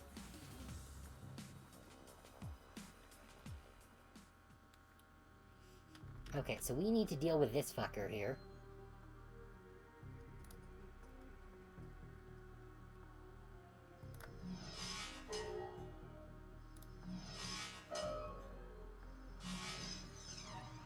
Good, they missed. Nailed it. Okay, now we have access to the node. Alright, phone VM, search results for Project Aegis, call from Thomas Telestrian recorded 5 days ago. Dad, it's all gone. The runners attacked last night and managed to blow the whole damn Columbia River facility to bits. I have had teams sorting through the rubble all morning, and they haven't found any viable Project Aegis material. The sample I sent you is all that's left. This is a mess. Lots of people dead and the building a total loss. Call me to discuss what you want me to do next. Tom. Okay. So what's through here then?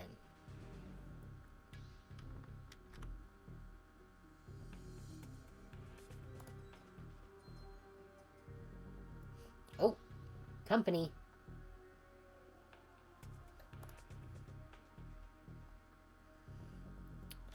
I don't think any of these guys are close enough to hit more than one at a time. So...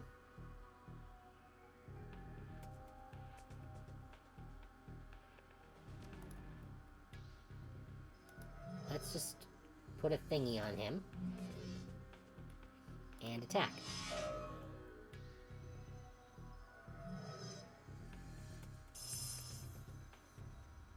Don't like that.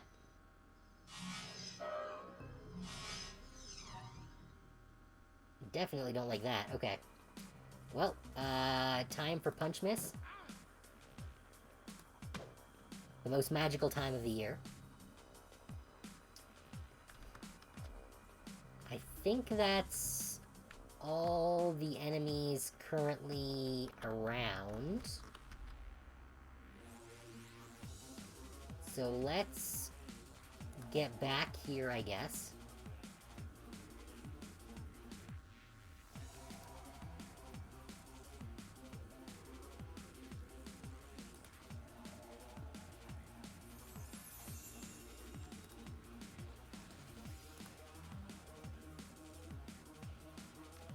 And you can heal Hidden Fancy. Not by much, but it'll do. Now, first things first. Heals.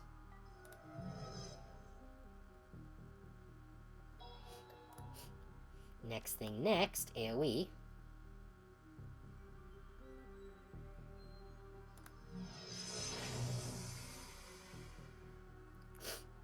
And then that leaves us with one more shot. Damn it. Damn it. Well, something at least. Can't heal for a bit. 67% chance. This is not good. I think... how much does it have? 150? Okay, if we get up close and personal with it, then we should also have some protection from these side guys. Nice, okay.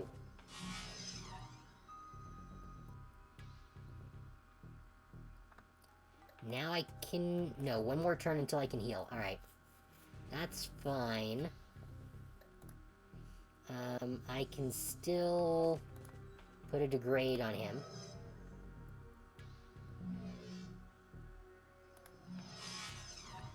Damn it. I was Oh, fuck. I was really counting on that, degrade to let me kill the thing in the one turn. Okay, so there's really nothing else here for us to do. They're all functionally healed. So, unless some more goons show up, which they haven't currently, probably because we took out the camera nodes. So I think we're good.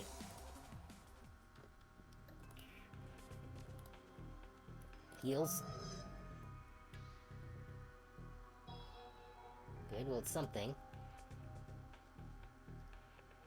We need to nail this one.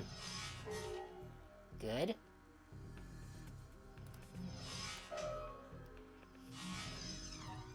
Alright.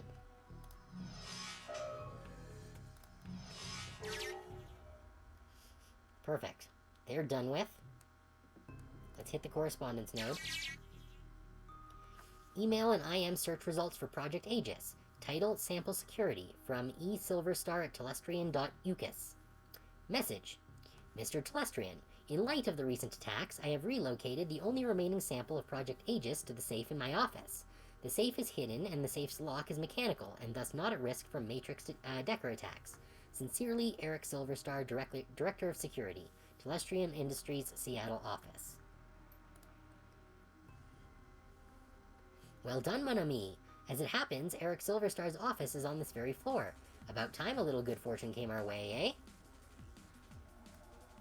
You know, it's almost as if things are going according to plan. As you say. Now to stop those elevators. I'm sure there is an accessible node in this system we can access. Find it before you're overrun with guards. That's the plan.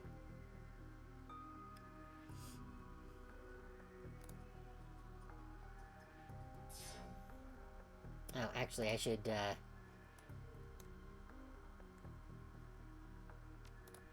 use my suppression. Oh, which I don't have the juice for right now. And I've got an enemy I need to deal with anyways.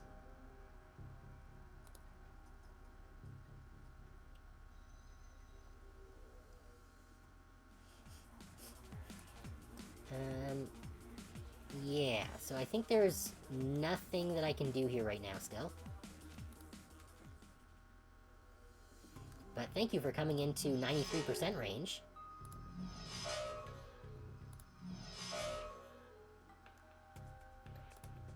Now we'll use our suppression. Get a bit of breathing room.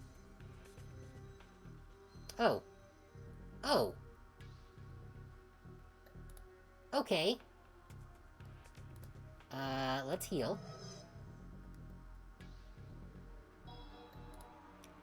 And use our AoE. Can I hit all 3 of them? No, I can only nail 2 of them. Alright. Guess I'll go for the close 2.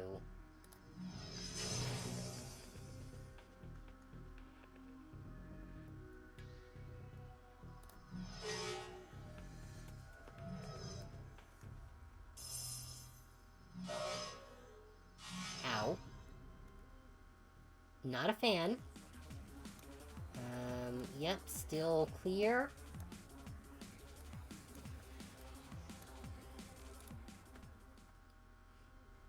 We can't heal quite yet. So, finish you. And you. Good. Alright, yeah, you're doing your little fancy chargy bullshit. Still can't heal up again yet.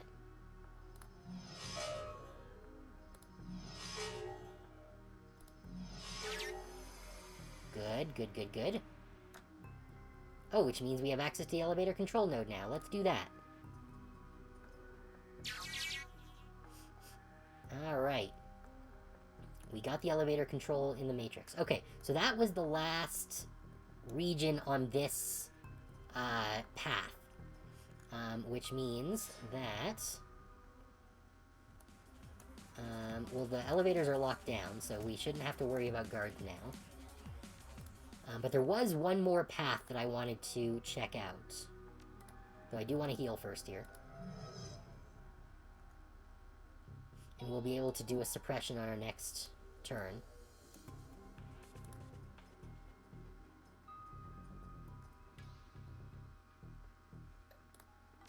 Suppression.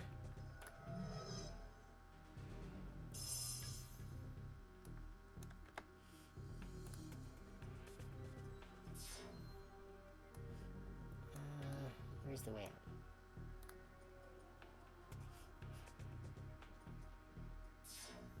Because, yes, I wanted to check out that third doorway. We're all still kosher. Good. Now let's see what's through here. Note of concern node. Why do they have a whole node for this note of concern? Local files search results for Project Aegis. Title, Security Threat Assessment Lynn Telestrian. Text excerpt. At this point, we cannot confidently assign a motive to Miss Telestrian's hiring of Shadowrunners to destroy the company's Columbia River facility, but there are two leading contenders.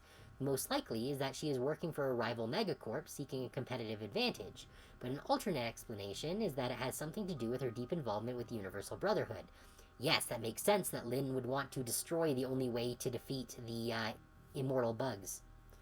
But we are in an ad break now, so we're going to pause the stream here real quick, and we'll be back in just a few minutes.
Okay, and we are back.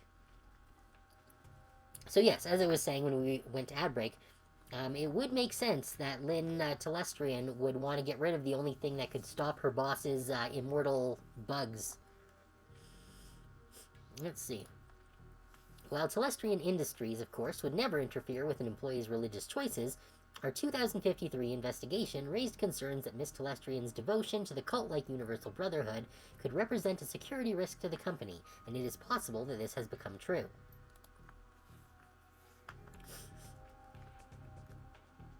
Alright. And that's everything here. Let's get the hell out.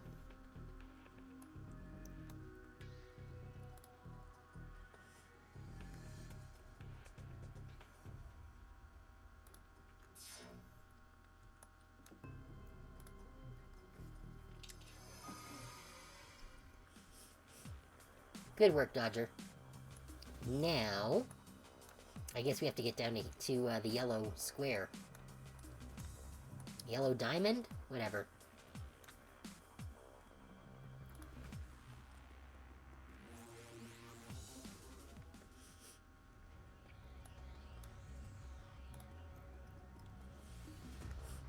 Let's just get the heck out of here.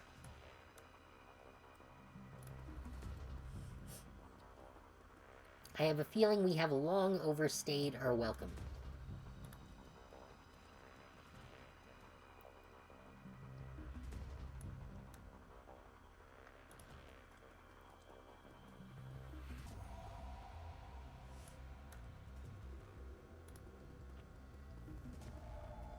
Although I am glad that we managed to hit the elevator before we got swarmed with a whole bunch of guards. Because that probably would have been rough.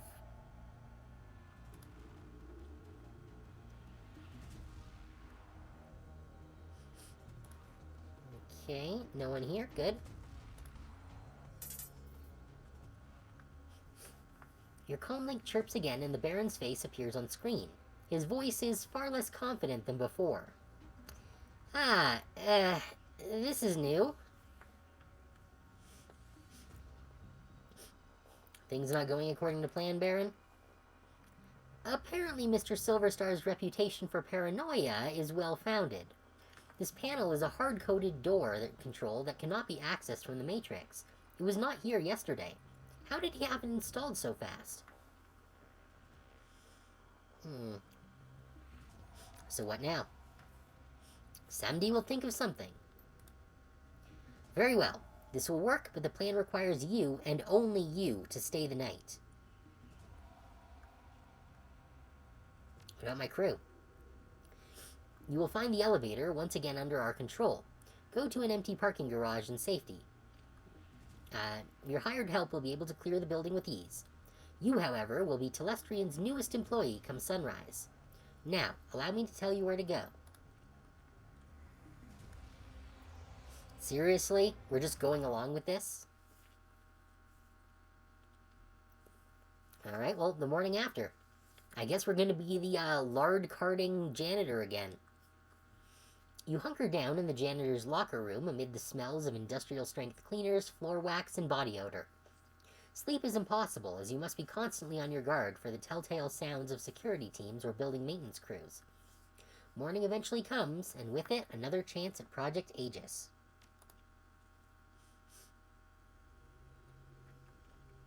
Good morning, mon ami. You look well. You better have a good reason for locking me in here overnight. Given Mr. Silverstar's paranoia about security, we could not get into his office in a straightforward manner last night. However, thanks to the mayhem created by you and your Shadowrunners, a situation ripe for exploitation now exists. Ripe for exploitation, eh? While you waited here, I continued to probe, looking into some of the less secure, more mundane Telestrian office files. Shipping records indicate that Mr. Silverstar recently took delivery of several paintings he commissioned after being promoted to VP of Telestrian Security. The shipment was called Our Values. On the same day, building maintenance reported installing the artwork in his office at the same time as a piece of equipment purchased from Fuji Corp. Although they attempted to obfuscate its use, I believe it is the safe. And the sample is in the safe. You are very bright. Mr. Silverstar is personally conducting the investigation into last night's break-in. He is interviewing personnel who may have pertinent information. You need to be one of the personnel he interviews, in his office. Once you're inside, you'll need him to leave so that you can find a way to get the sample. So I tell him I have evidence so I can get inside his office for an interview. Close. You will plant evidence of your own creation. There are 3 matrix emergency power junctions on this level. If we add some comlink chips to them, it will make last night's run appear to be preparation for a larger run. It will bring the attention of Telestrian security. Getting the attention of corporate security comes easily to me. What's your angle? There's a janitor's uniform, ID badge, and the comlink chips in the locker. They will get you general access and allow you to pass a basic inspection. The rest is up to you. One more thing. Mr. Silverstar is well known for his creative security measures. You would do well to learn as much as you can about this man before meeting him. Now, quickly change and I will unlock the door. Okay, I am not, very confident about this plan.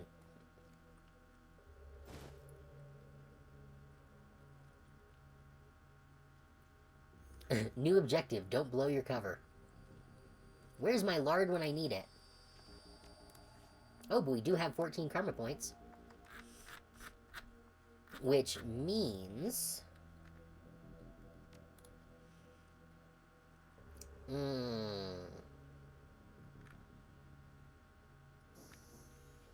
I want a new etiquette.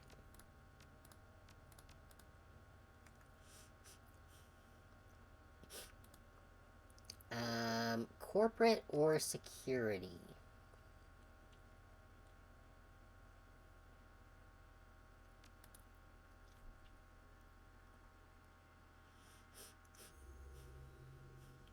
I'm gonna take corporate.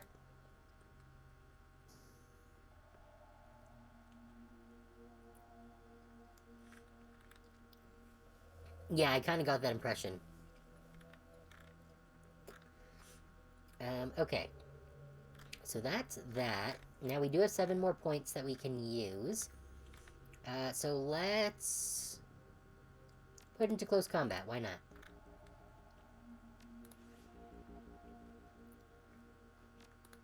And while we're at it, I think this is probably a good place to save, just in case.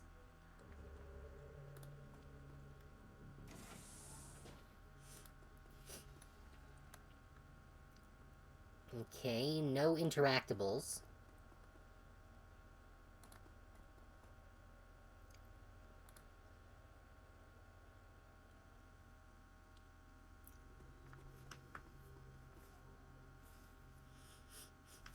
The supervisor has the look of a stuffer shack manager with delusions that he's on a career track rather than what he is, a disposable dime-a-dozen resource. Hey, there you are. I'm Steve Scott. I'll be your direct supervisor. Sorry I missed you when you first came in, but I only found out that you were starting an hour ago when you suddenly showed up in the system. Weird glitch or something. Normally we'd watch an orientation trid and walk through our mission statement, but, well, it's going to be hard for you on your first day. But you're going to need to clean up some blood. Maybe a lot. Cleaning up other people's messes is what I do. Oh, thanks for the follow, Toxic Wildhog. Much appreciated. You'll have your hands full. There was some sort of break-in last night. Some people were, just get things cleaned up on this floor. And listen, people are going to be on edge today. So try to stay invisible and don't get into any trouble. Otherwise they're going to call me, and I'm going to have to reprimand you and put a note in your file. Oh no, a note in our file. Simple man, you see an SRPG and you follow? Well, it's appreciated. And I do have a couple of others planned for the near future, so a good time for it.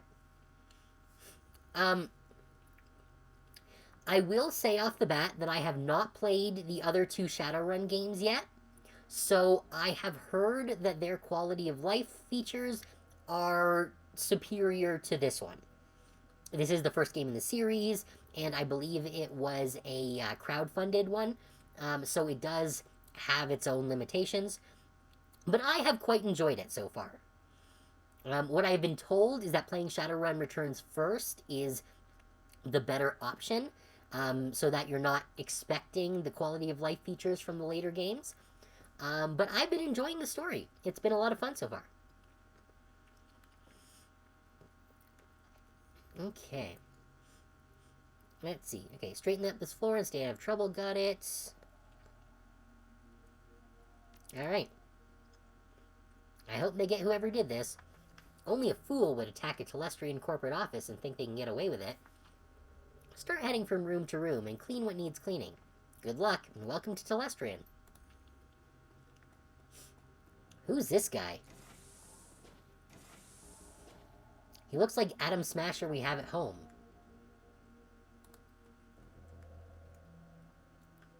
What can I do for you? I need to get upstairs. My supervisor says there's more cleaning to do. The top floors may only be accessed with the expressed authorization of Eric Silverstar, our VP of Security. You can head to the lower floors if your supervisor wants. Oh, I guess I need to plant the chips before I can do this. Okay, well, I better get back to it. Alright, let's see if there's anything else interactable here. Can I actually clean up the blood? No, I can't. So we can't actually do the job we're here for. Okay, so let's not talk to any of the security guards for now.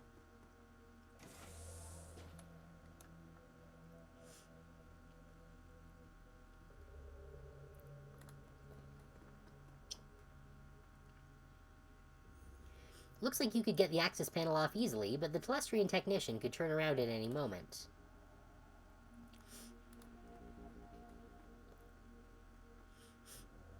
As the Telestrian tech jockey turns to speak, you notice...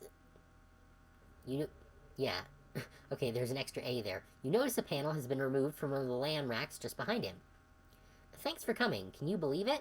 Silverstar is calling it an intrusion, but I know the aftermath of a Shadowrun when I see it. Start over in the corner and make sure you don't get any solvents on my servers. Oh, cool. We have enough charisma for this. Think you could duck out for a smoke or something? It'd be easier if I didn't have to clean around you.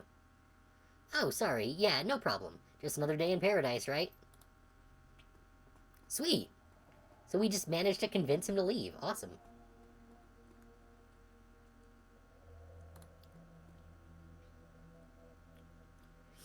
Alright, remove the access panel and place the comlink chip. And we got 2 karma for that. What's this one? The open panel is a rat's nest of cables and half-disassembled hardware. Some of it's loose. Sure, let's take some LAN parts. Why not? Who knows when you might need LAN parts?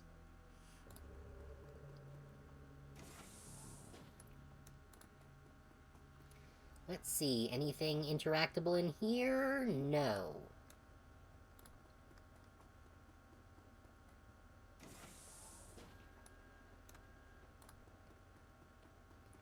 Let's check the boardroom. Oh, that's where the security guard is. Okay. But there is a panel here that we need to do things with. A filthy guard is looking into an open vent. He's clearly not enjoying the idea of climbing back into the duct. Sorry, I tracked that Drek all over the floor. He shakes his head. Man, I can't believe what happened to the night watch. Charisma 4. Me either. You think you're done with the vents for the day? They want me to get this room back in order. If anyone asks, you saw me in there, okay?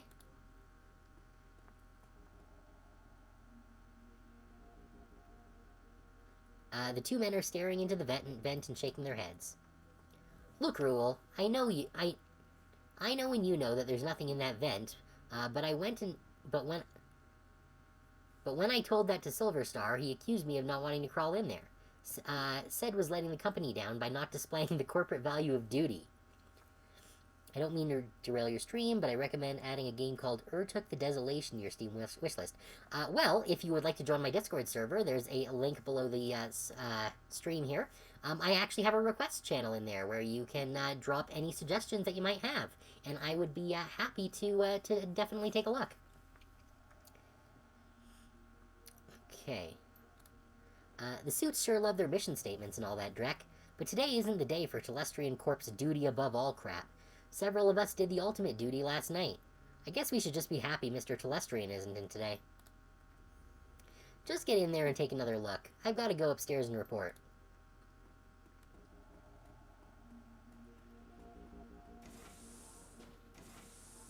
Alright, yep, and he's gonna dip out now. Which means we can access the panel.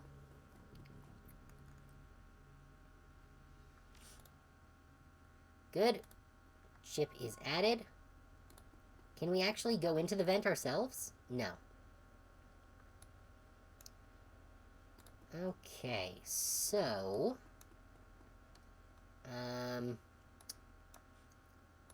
there's no panel in that room. I wonder about out here.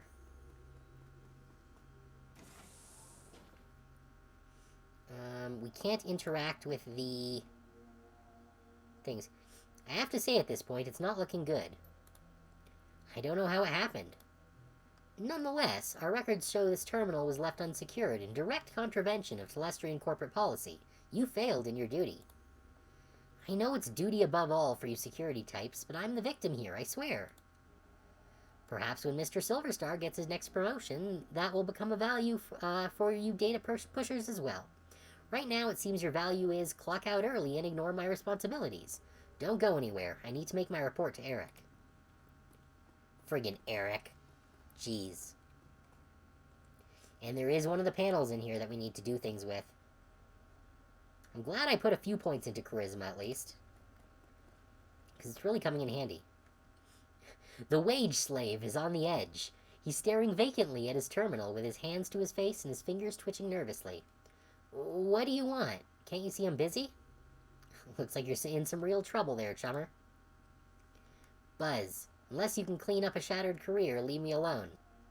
I came across some items that might help you out. He shakes his head. I doubt it. You know the guy who said life isn't fair? He was talking about me.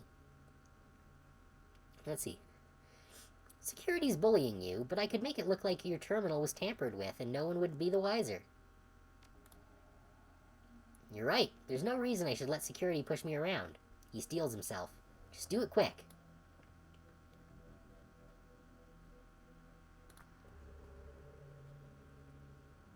You place the cables and data chips around the terminal casing.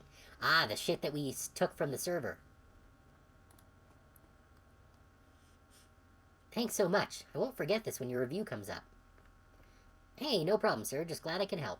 Would you mind clearing out of here for a while? There's a lot to do. You bet. Just remember to keep this just between us.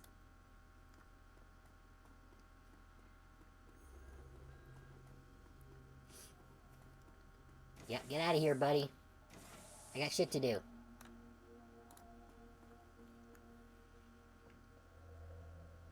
Alright, let's place the comlink chip. Alright, that's more karma. Alright, so we've completed that, but that does mean I've got 6 more points of karma to work with. Doing some hero work there, wage slaves have been killed for far less. Yeah. Okay, so we're 1 shy of upgrading our unarmed. We could do some more willpower. Or I could level up my chi casting to get Counter-Strike. Or work towards a new spell slot. Or boost my charisma. Which would get me towards another etiquette, which I'm kind of tempted to do.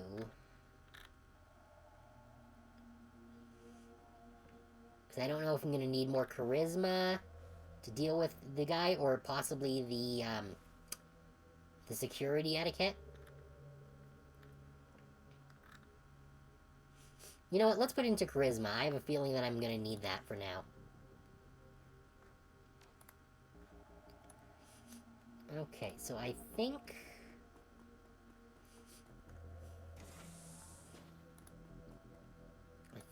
that's everything that we can do here for the moment. Wait, can we, like, undo it?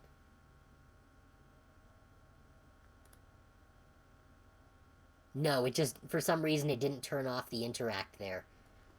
I was thinking that we could, like, undo the sabotage that we did on the terminal and just completely screw him over.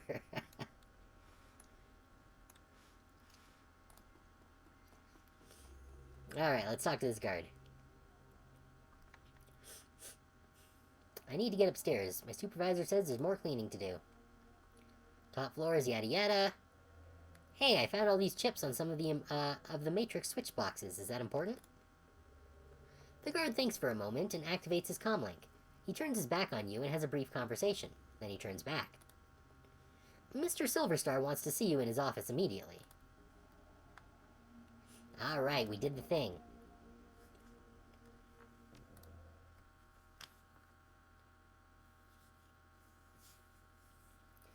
Alright, the brutish, dog-eat-dog existence of a slum dweller is a far cry from the quiet desperation and existential nothingness of a corporate wage slave. Yet, after your time at Telestrian Industries, it's unclear which is more bleak. The elevator rises smoothly, its blanderized music assaulting you once again as you ascend to the executive floor and your goal.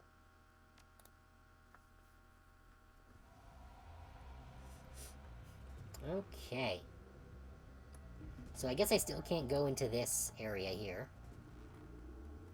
And we definitely can't go into the CEO's office.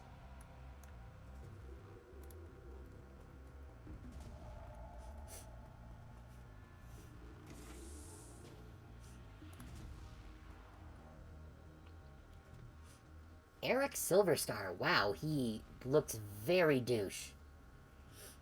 Alright, there you are.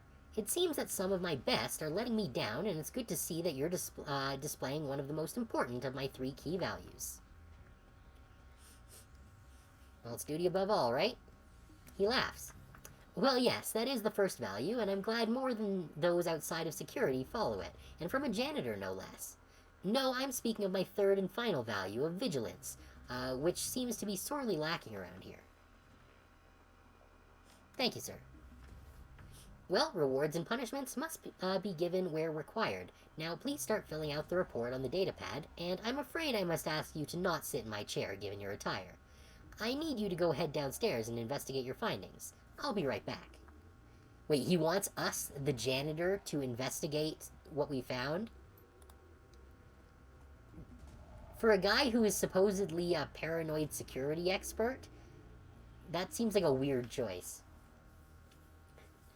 Your comlink begins to ring. You pick up. So these paintings must be what all those expensive deliveries were. We don't have much time. I'm tracking Silverstar, and he's already stepping off the elevator. I don't think your disguise will hold up much longer. I'll update you on his movements. Hurry, mon ami. Okay, so we've got a few things that we can interact with here. Actually, you know what?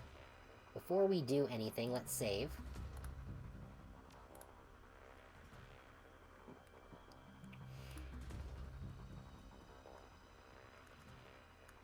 There's an open bottle of expensive scotch and a single glass that appears to be half empty and a half-smoked cigar. Okay, nothing of value. So there's just the 5 paintings. The painting is of a small lighthouse in intense storm at night, perched on a rocky outcropping. Its light stabs out into the darkness. The plaque reads, Vigilance. Vigilance, he did say, is the most important thingy. So push it. The frame around the painting of the lighthouse pops back out.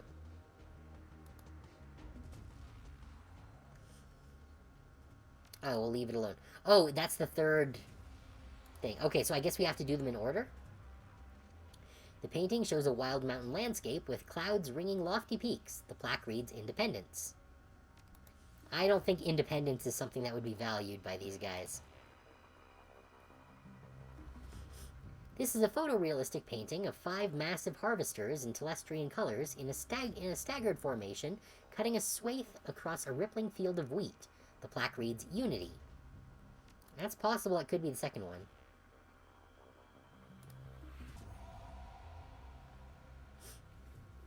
Depicted is a clock tower at a train station in downtown Portland in the tier. The plaque reads Efficiency.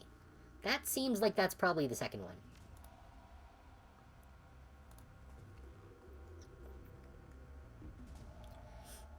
This shows a profile of 3 elves in Telestrian security uniforms looking upward at a flag flying the Telestrian logo.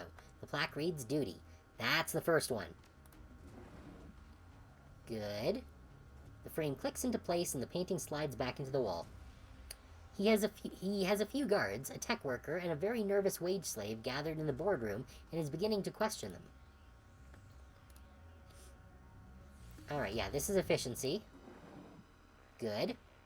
The frame clicks into place and the painting slides back into the wall. And then that means that this one, Vigilance, is the last one. The frame clicks into place and the painting slides back.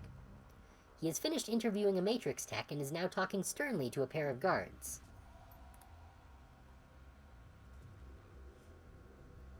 Oh, is there something new here? No.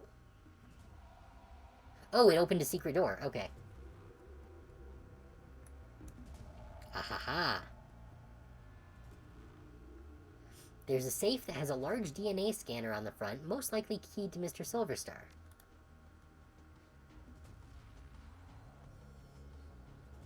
Oh, okay, I can use the cigar. Yeah, take the cigar.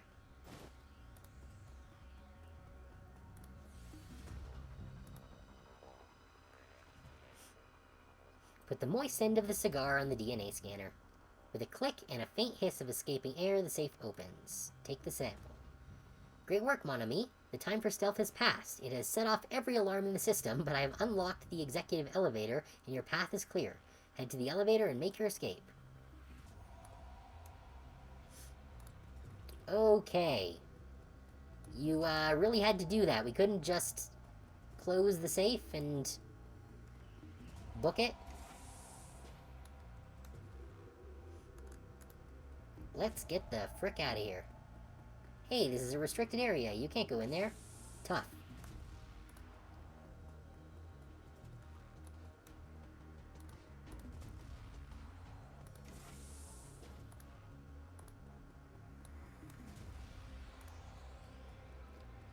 Let's get the bus out of here.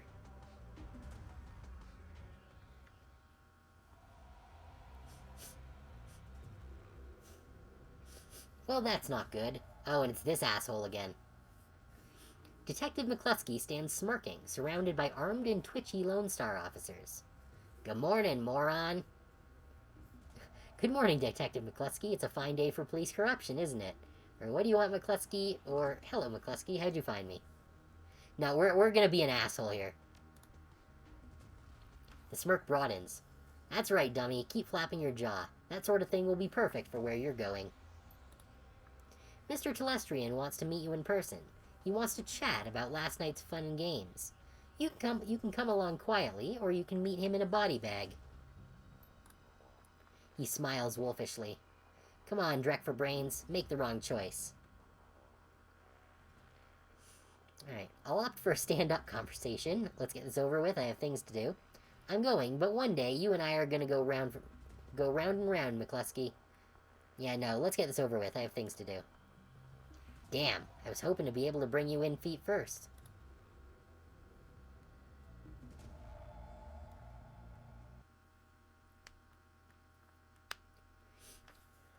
From the floor of the Lone Star Cruiser, you watch the tops of the downtown corridor's office buildings disappear, replaced by the gray overcast of the over the I-90 bridge. The nylon restraints binding your wrists and ankles, along with McCluskey's whistling to the radio, make for an unpleasant ride. A half hour later, the cruiser hits a whisper-smooth patch of road, and a magnificent mansion fills your view, its design a blend of old-world finery and elvish grace. The car pulls to an abrupt halt, and you're dragged onto the driveway where McCluskey pulls a nasty-looking knife and cuts your bonds. You look up to see you're surrounded by a squad of green-clad ghosts, Special Forces troops from Tir Tarngir. That's an annoying name. I don't like it. Massaging the feeling back into your numb extremities, you prepare to meet the man himself, James Telestrian III.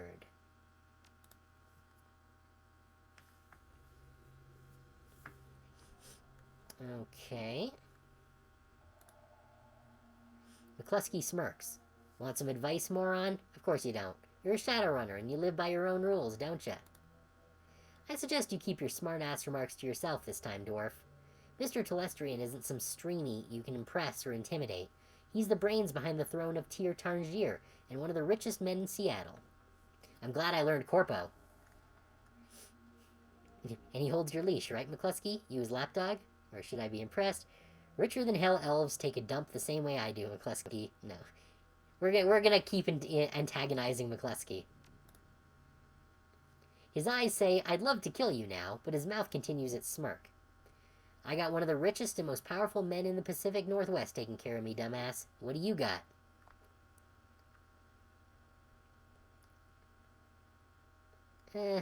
Free will.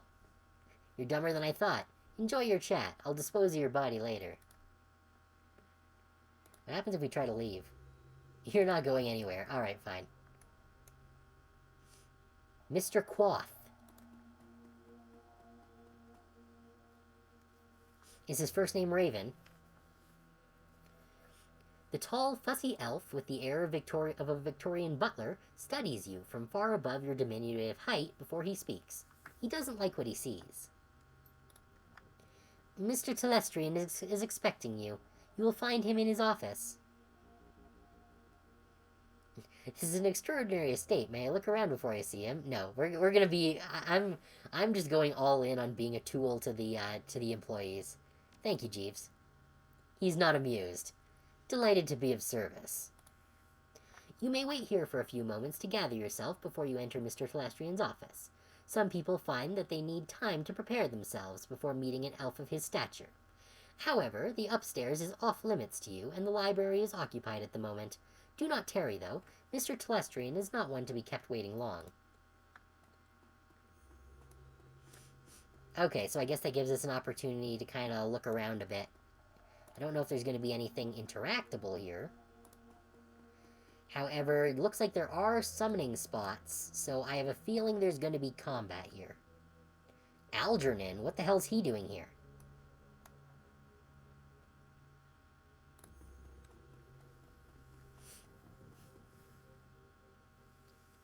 There is a twinkle in Algernon's eye that wasn't there when you spoke at the Seamstresses Union.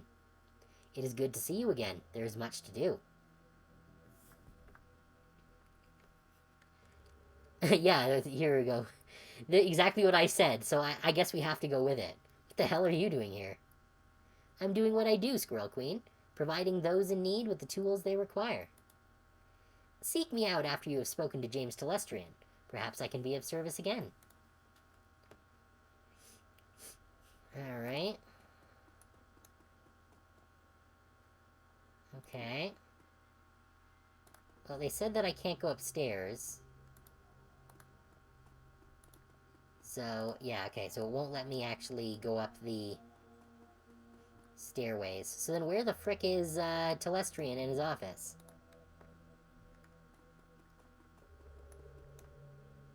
Okay, well, it's not here.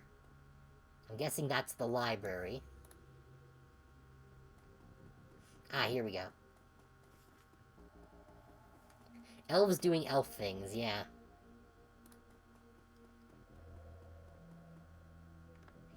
Okay. Yeah, nothing else interactable over in these areas. Can I go loot his safe?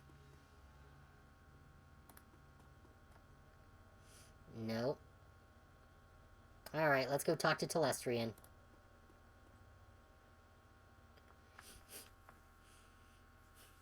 Jeez, Blade Runner ass motherfucker. As you approach, James Telestrian III looks up from the computer screen built into the surface of his desk and assesses you. Calculating and cold, a practiced smile comes to his face. He vibes the kind of rich you don't get from Trivid. It's not the clothing or the trappings or the bow before your betters mansion. It's something else. The feeling that you're being categorized as a resource or a liability or a pawn. I have been reviewing the results of your visit to my Seattle office last night. I admit they are impressive. You've generated a considerable amount of damage to my office complex, killed or wounded many of my security personnel, and cost my vice president of security his job. Oh, so he got fired. In 24 hours, you have accumulated quite a bill with me, ma'am. How do you intend to settle your debt? Yeah, so taking Corpo did the job here. Okay, I'm glad I took Corpo. Would you take a check? You already confiscated the container I took. I have no other bargaining chips. Or, once my current assignment is complete, I would be happy to discuss working off my debt to you, Mr. Telestrian. No. But...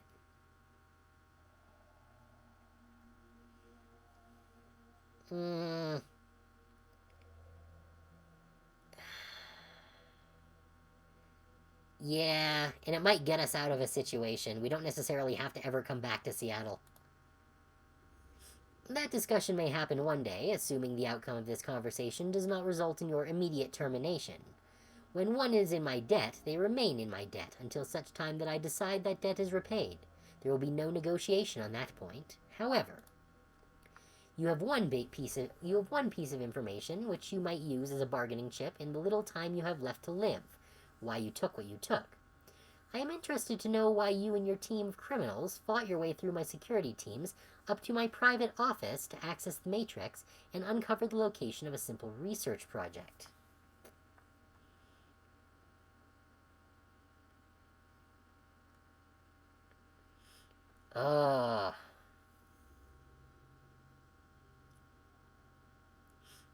I feel like bringing up the bit about it being his half-brother could be dangerous.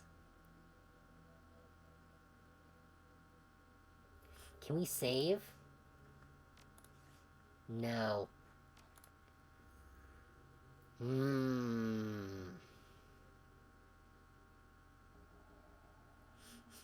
Do we info drop?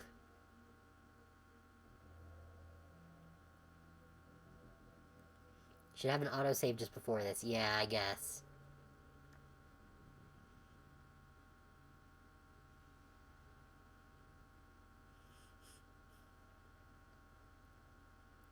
Okay. You know what? Let's try it. Let's try the blackmail route here. You impress me, ma'am. My father's bastards are intentionally not well known, even to themselves. Nevertheless, I fail to see the connection between this Sam Watts' death and a raid on one of my office buildings. There is no connection between the research project and the dead man that I'm aware of. Sam was killed by your half-sister Jessica.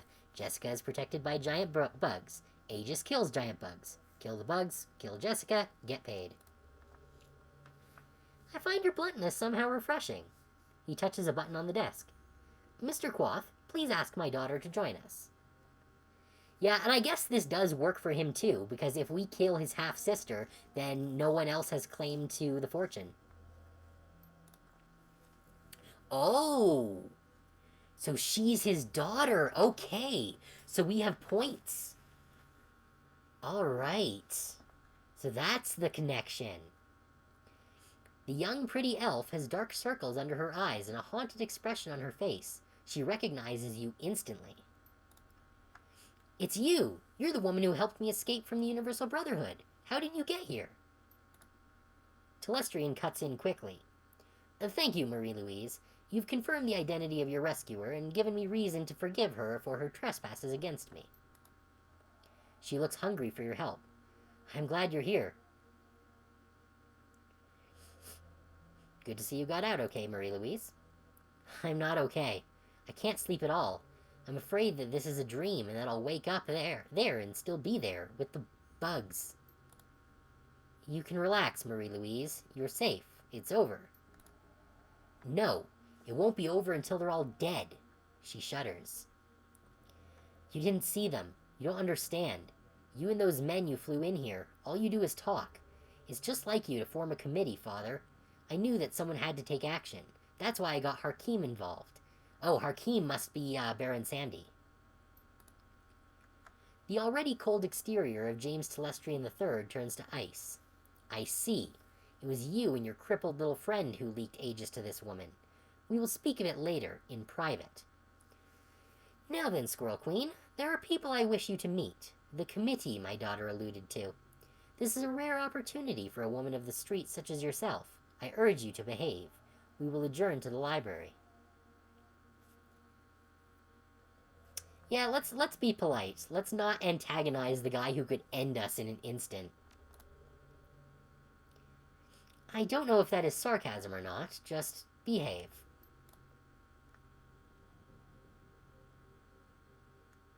It's maybe a little sarcasm. There is a weight in Telestrian's library, a sense of magnitude and of purpose. You are no longer in the presence of mere wealth. You are in the presence of history. Okay, again, what's the deal with our buddy being here? And also, who's this jester dude? I don't know what his deal is, but I like his jib. He's got a cool outfit.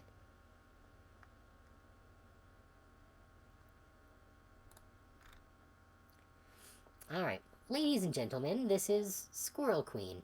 She is the dwarf who saved my daughter, and the only one who has faced our common enemy in combat. Herr Brackhaus, what does the representative of the great dragon, Lofweir, have to tell us about the magical insect this Shadowrunner uncovered? Okay, so I guess he's the guy on the far left with the long white hair. Brackhaus speaks slowly, with a deep melodious German accent. He takes his time, accentuating each word, relishing each vowel and each consonant, tasting them as if they were a delicacy.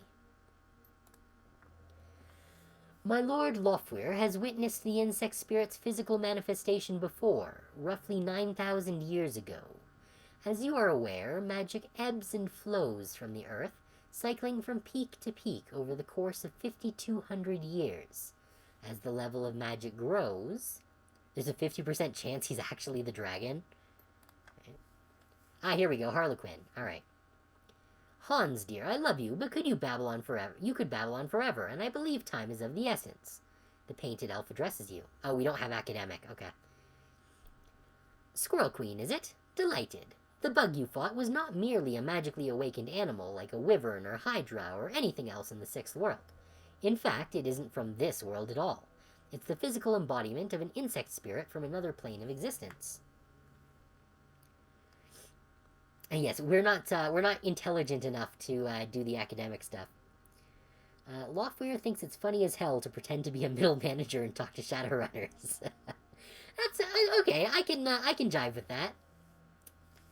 All right, let's see. I imagine moving from one plane of existence to another isn't easy. Before you go on, I've got to ask, who the hell are you and why are you dressed like that? Let's not do that one. Is that why I couldn't kill it? Yeah. Exactly so. Your little buggy friend exists on both planes simultaneously. Now, an insect spirit can't simply thumb a ride through astral space and show up on Earth late for dinner. Dinner, in this case, being us. 2 elements are required to bring one across the void, a shaman and a host. First, the spirit calls upon a shaman, often in dreams. The spirit seduces the shaman with promises of great power. The shaman then accepts the spirit as his totem. Next, the insect spirit requires a suitable host. The best candidates are the disaffected and the disenfranchised, in short, the weak-willed. Their minds are the most susceptible to suggestion, which is helpful in making the transformation. As you might imagine, these are the sort of people easily attracted to a cult, such as the Universal Brotherhood. Finally, by performing what has to be a truly disgusting ritual, the shaman, serving the insect totem, implants the spirit into the host, willingly or not. Then it's feeding time. Harlequin is correct. The insect spirit will then slowly consume its host, while transforming it into the spirit's own insectoid body, thus manifesting itself fully on this plane. What's this have to do with a great dragon and an elf who likes cosmetics? Wow, they really want us to just be an asshole. Whiz, bugs from another dimension need killing. I get it. No, I don't like the sound of this. You shouldn't. It's bad. Really, really bad. The initial bugs prepare a nest for the summoning of a queen. Once a nest has its queen, she literally explodes with newly manifested insect spirits. They swarm out of the nest, feasting on all the flesh they can find, and implanting more insect spirits into the fresh corpses. Again and again and again. The room falls silent as they all consider the scenario, faces grim. Telestrian breaks the silence. This is not an infestation, Squirrel Queen. It is an invasion. My Lord Lofweir knew this day would come, but he did not know precisely when nor where. Your rescue of Mr. Telestrian's daughter has exposed the existence of an insect spirit for the first time in this cycle of the world. Then why don't you just fire a cruise missile at the Brotherhood and call it a day? Well, that's clearly not going to work because the insect spirits are immortal. So you're early to the party this time. That gives you the upper hand, right? We are not early. We merely have experience on our side. The insect spirit is only a resident in the transformed host's body. Conventional weapons can hurt the body and expose the spirit, but the spirit itself cannot be destroyed by mundane means. Hence Project Aegis. Air Telestrian's biotechnology and agricultural divisions worked with my Lord Lofweir's thaumaturgical engineers and designed Project Aegis to destroy an insect spirit once it is released from its host. The formula, a fluorescing astral bacterial strain, exists in the physical and astral plane at once, and can thus affect the insect spirit. Now that was a mouthful. Did you memorize it, or are you reading it off the index cards? My director of R&D, Diane Ravenwood, will explain how Project Aegis will be used in the field. Dr. Ravenwood? Our weapons specialists have rapidly prototyped a delivery device for the fluorescing astrobacteria strain. They've created some prototype launchers which fire Aegis-filled shells. When fired, the shells will discharge a high-velocity stream of the bacteria. In order to destroy one of the bugs, it must first be damaged using conventional weapons or magic until the spirit is released from the host body. Then the insect spirit must be shot with the Project Aegis prototype launcher to destroy it. So in order to stop an invasion of insects from another dimension, a dragon and an elf co-created a magical insecticide. No. Aegis is a multi-dimensional bug spray? No, it stomps bugs dead. Got it. Crudely put, but accurate. We must stop the Universal Brotherhood from summoning a queen, and we must stop them immediately. You are the only one who has been inside their facility, and the only one who has personally fought these creatures before. That, along with your highly effective assault upon my property, indicates that you are the ideal person to lead the attack. I'm flattered, glad you're convinced because I'm not. No one's ever used this magic bug juice before. What makes you think this Project Aegis will actually work? He grins and his red lipstick catches the light. Because it has to. Come on, kid. When fate taps you on the shoulder, you've got to pay attention. Unfortunately, she has the nasty habit of tapping you on the opposite shoulder, so that when you turn around, she's on your other side, giggling like a deranged schoolgirl. I hate that. Enough. Are you willing to undergo this mission, Squirrel Queen? Let's see. You had me at killing bugs. Show me how to use Aegis and I'll get it done. I'm a professional, and professionals get paid for their work. I assume that serving all mankind involves compensation. My job is to bring a killer to justice, not lead an assault against monsters out of nightmares. Yeah, let's see if we can get some money out of this. Of course. Here's my proposal. If you prevent the queen from being summoned and destroy the insects in the next,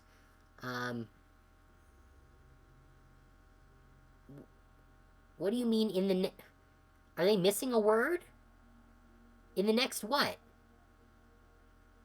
Alright, 1 million Nuyen will be divided by the surviving team members. Come on, Mr. Telestrian, stretch those philanthropic muscles of yours and toss a little more money into the shadows. How much of it is this plane of existence worth to you? No, we're not going to be an asshole. We're going to take the million. 1 million? Sign me up. Excellent. He claps his hands as if seeing the circus for the first time. I love the way that the short-lived are willing to die even faster. It's very inspirational. Wow. I'm starting to like you less, Harlequin. Brackhouse raises his hand and Harlequin's clapping instantly stops. There is one final note. A warning, if you will. You have seen the danger the insects represent, but you have not witnessed the shaman's power. The shaman must tap into a powerful... All this slow talking has made me sleepy. The shaman must tap into a powerful source of magic in order to summon a queen. We do not know what abilities that power source will grant. Beware of the insects, but do not underestimate the shaman. Oh, we got 10 grand, nice. Hey, don't scare the kid, Hansel. We still need her to go on the mission. By the by, I'm coming with you, Squirrel Queen. I wouldn't mind seeing these creatures for myself. I missed them last time. Telestrian will bankroll you so you can hire the rest of the team. See, insect spirits are one of the, 3 apocalypse-level threats that can come from magic. And Harlequin is at least the nicest of his little group. Okay. Find me when you're ready to go, and we'll bug right out of here. He sighed, and there he is hinting at it. He sighs. Yes, speak with Harlequin when you're ready to depart. If you wish to acquire additional supplies for your mission, find my assistant, Quoth. He's highly resourceful. Oh, and we got some new, karma.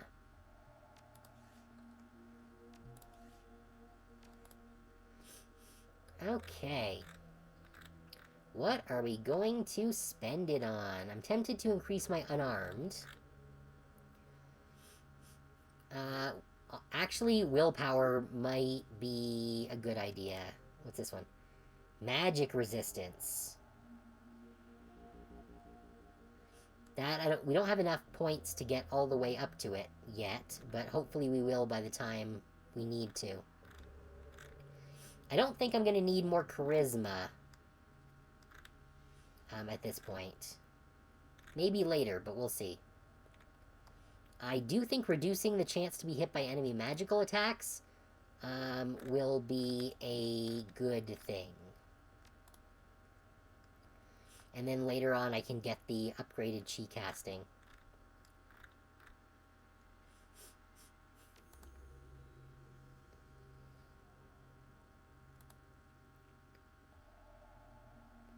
Yeah. Alright.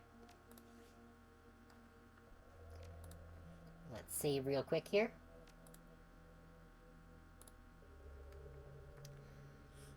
Alright. What happens if we talk to Hans? We did not allow many opportunities during our briefing for you to ask questions, Shadowrunner. You may ask them now. How'd the insect spirits get here?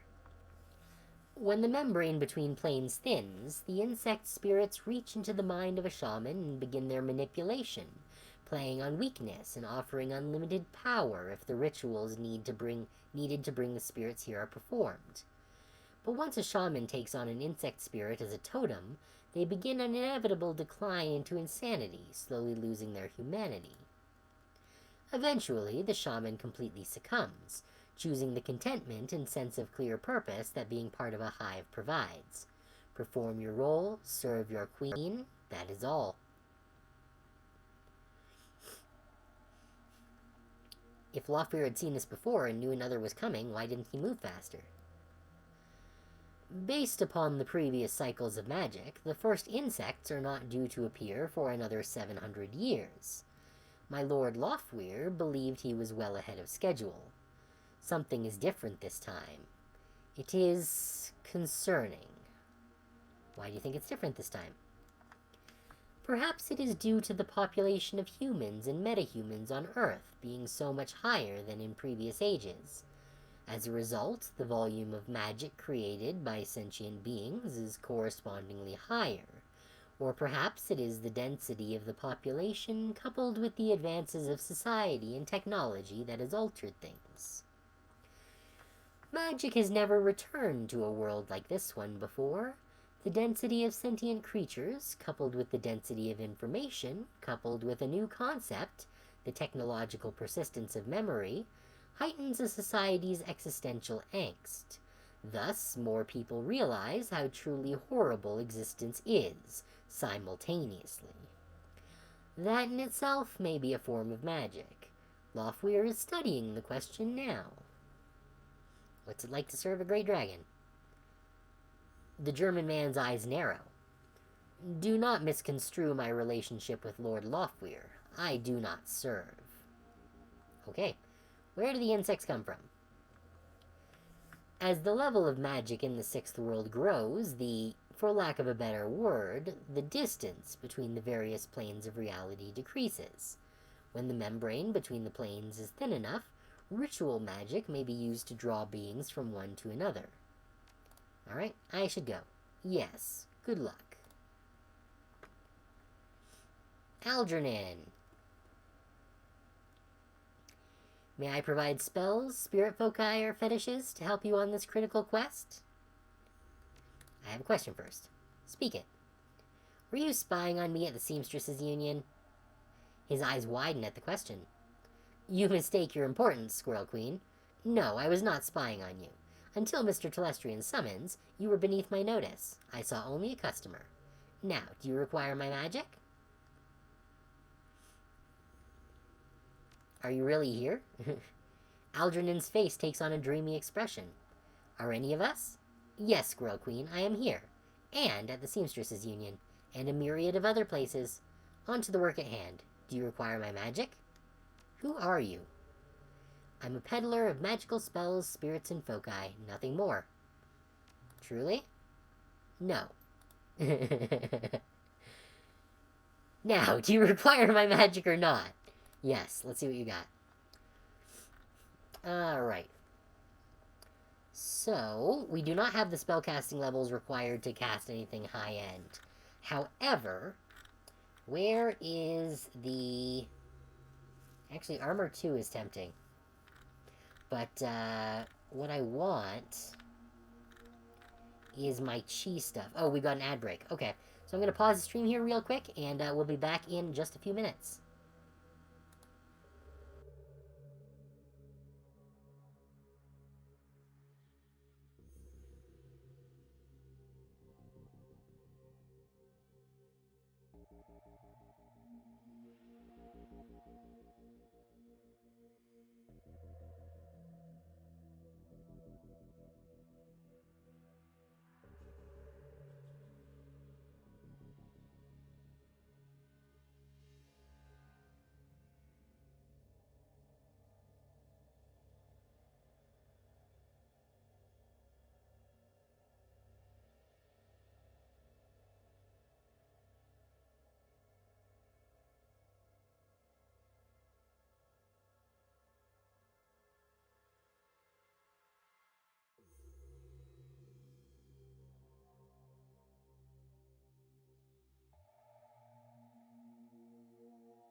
Okay, and we are back. Alright. Wait, why do I only have 28,000? thought we were gonna get 50,000, another 50,000 from Sandy. What a tit. Alright, well, I do want to pick up magic resistance to... you know, let's pick up Counter-Strike and I guess Stride as well. What was the... I thought there was another one that we could get with Chi casting 6. Or was it 7?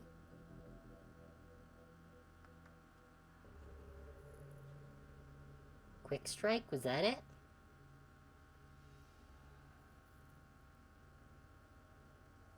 I don't think so. But you know what? We've got a whole bunch of cash. Let's pick up Quick Strike anyways. I doubt we're going to get higher than that. Pain resistance. Decrease any damage the adept takes by 2. Active decrease by 3 for 3 rounds. That's not great for a level 9 ability.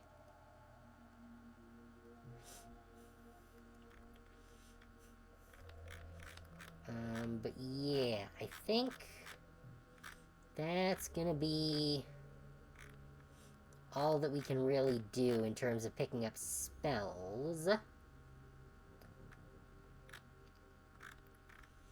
Because we do have Firebolt or Lightning Bolt. Lightning Bolt? Yeah, Lightning Bolt. Which I think is just better than Flamethrower. Or Power Bolt here. Yeah. Alright.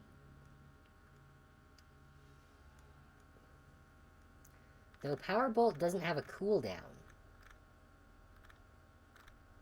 Which is interesting. Whereas Lightning Bolt does. But we're generally not going to be using Lightning Bolt anyways. So yeah, let's just, oh, he's got other things?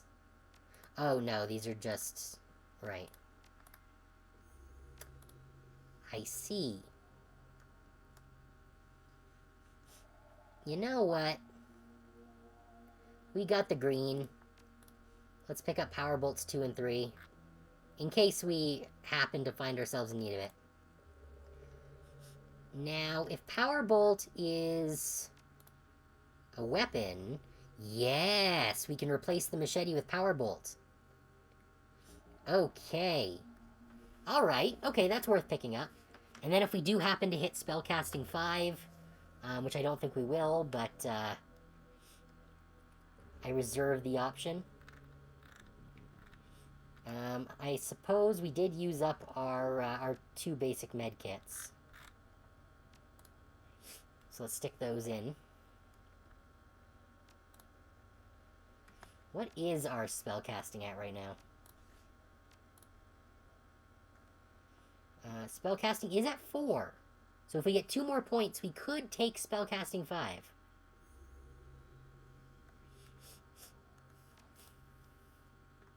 But I don't think that's worth it over taking the Chi casting, because we do want to get to Chi casting 6.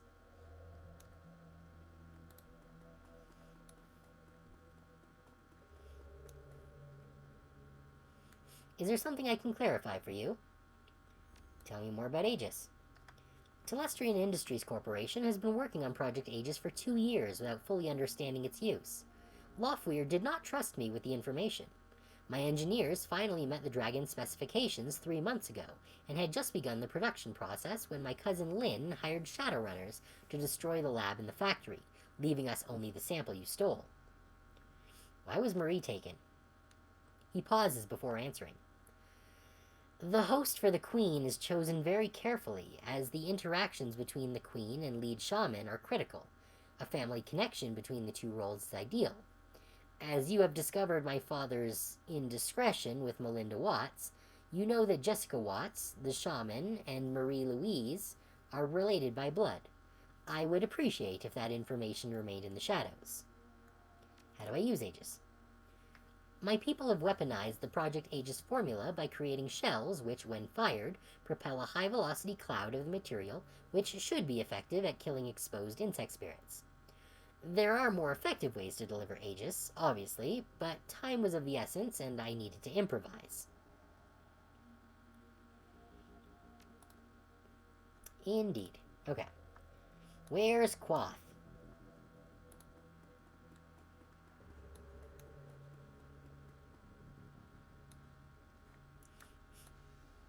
Where the heck is... Oh, I want to talk to McCluskey here.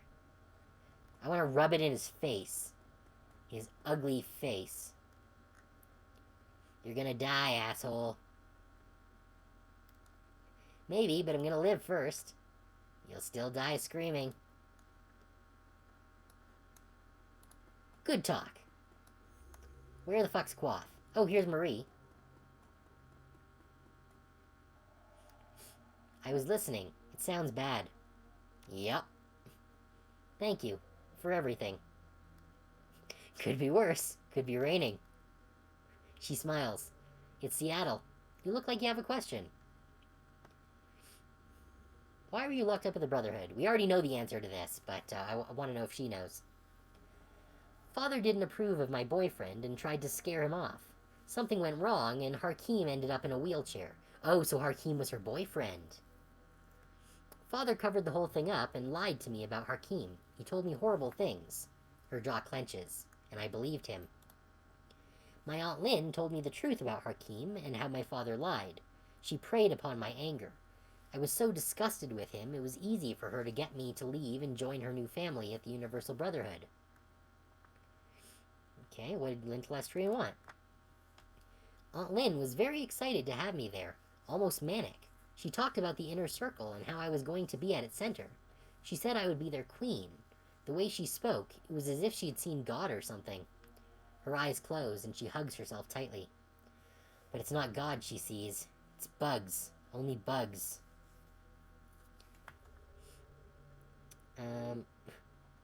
Was it Hakeem who helped you in the Matrix? She smiles, in love. Yes. Even after my father ruined his life and convinced me to hate him, he's still been watching over me.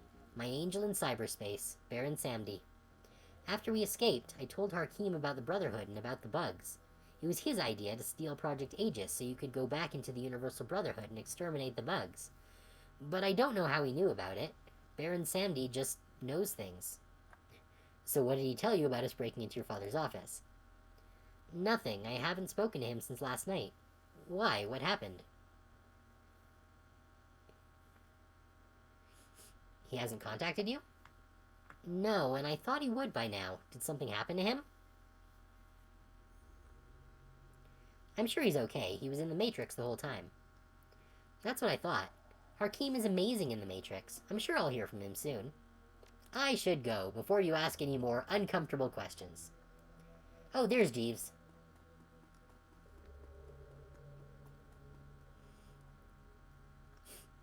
In addition to the Aegis-loaded launchers we will provide, I am authorized to outfit you with anything from weapons to supplies to clothing.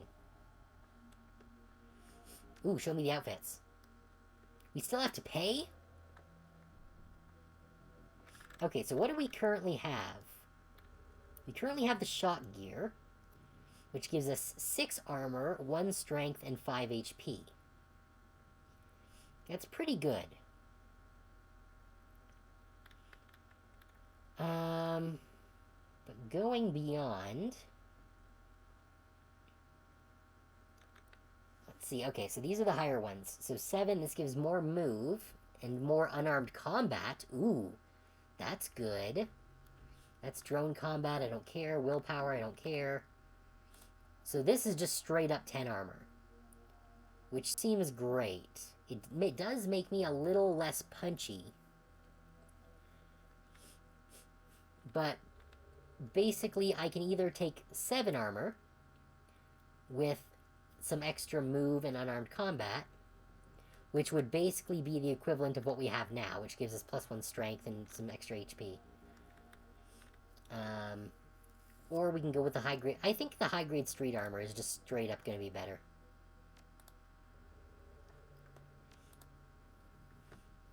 Yeah.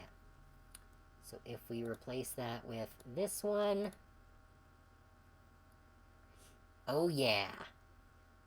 That's the sick cyberpunk coat bullshit Matrix kind of look.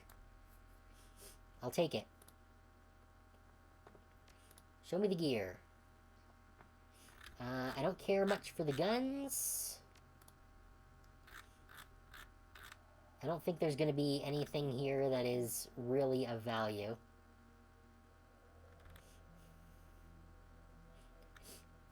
like, as far as things that we can actually use, there's not much.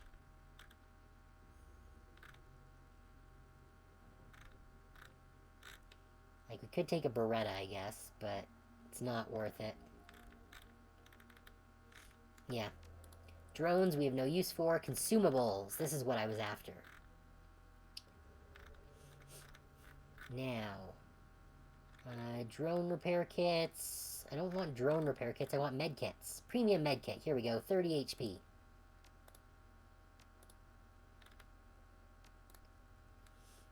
Three premium med kits. And you know what? Let's take another platinum trauma kit. Why not? Now we can remove this shit.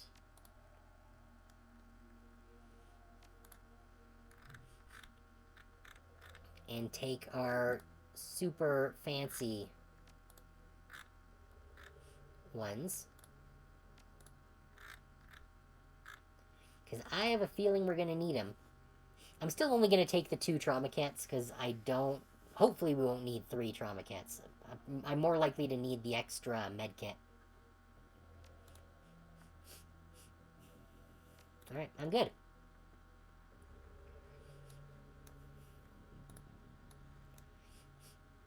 Alright, let's go talk to the clown.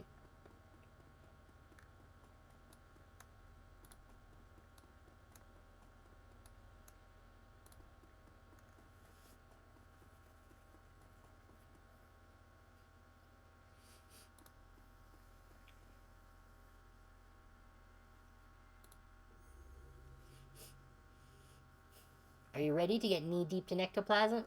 Knee-deep in ectoplasm? I have a few questions first. Of course you do. So who are you? I am he as you are he, as you are me, and we're all together. Oh great, he's a Beatles fan. Excuse me? He seems disappointed that you didn't get his joke. You are excused. But I did get his joke. We know how to kill the insect spirits. We know the connection. I'm ready, let's get some bugs. I thought you'd never ask. Is this... He's a Beatles fan, but the Beatles have been forgotten in this age. Oh, okay. Okay. Yes, we will swap this with... Let's swap it with our pistol. I suppose you should know. Telestrian's technicians only had time to create a few prototype Aegis launchers. I'll be taking one, naturally. Another is for you. Treat her well. If you want additional bug-splattering firepower, James has agreed to allow one of his personal elite guard to accompany us with the final prototype weapon. And now, let us away. We have a date with Destiny, and she doesn't like to be kept waiting. Okay, so now we can hire people. So yes, so we have Harlequin, who is a required person, I guess. Oh, he's a swordy type. Mana Ball, Mana Bolts. Oh, he's got healing too. Cool. And aim. Alright, so we don't... As much as I like having my support guy, I'm not sure if he'll be super useful here. Oh, this is the guy, I guess. That's his assistant. Yeah, you know what? I guess we can take him in place of our usual samurai. It goes into the whole, the internet is not the Matrix stuff, where a lot of info and history was lost, especially some of the more recent stuff. Okay. Let's see. So we need one more person. You know what? Versatility is useful. I think I will bring along... what's his name? Falk. Because honestly, getting the haste and the armor buffs is a big deal. As well as having another healer around. Alright. Let's do this thing. Well, not right now, but... after this loads, we're going to save it and call it for the night, because it is getting late. Your return to the Universal Brotherhood is anything but subtle. The team hits the same back door Coyote found, and you storm through, quickly making your way into the restricted area and the room where you last met Jessica, and first encountered the bug. You stand there together, listening to the sounds of chittering coming from somewhere distant. Harlequin stares into the darkness, humming tunelessly while fingering the sword on his hip. Then he turns, lifts his Aegis launcher to his lips, and gives it a kiss. You give the signal, and the hunt begins. Okay, I do actually just want to check how many chapters are left, because if this is the last chapter, then we'll just do it. But otherwise, we'll pause there. Let's see. Returns, chapters.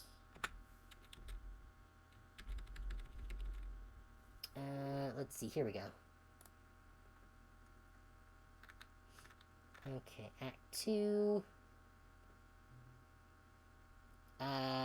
No, it seems like there is still 3 chapters left. 3 or 4 chapters.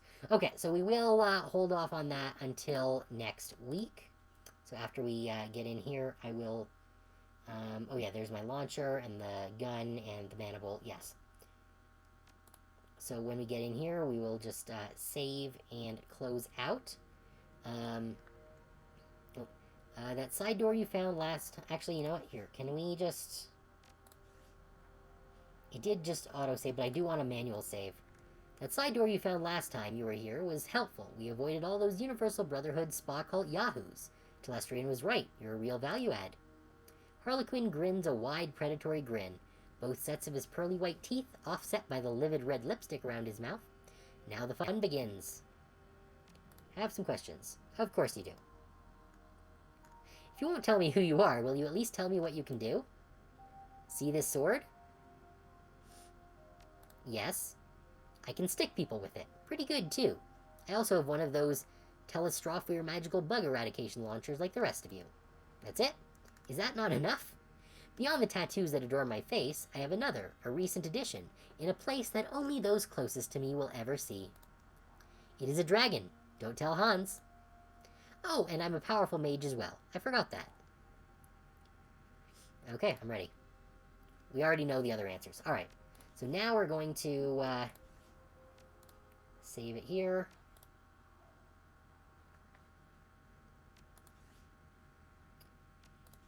And exit.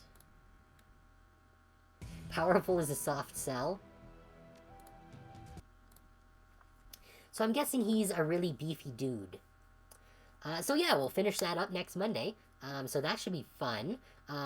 After we finish Shadowrun Returns, I was thinking of starting Danganronpa.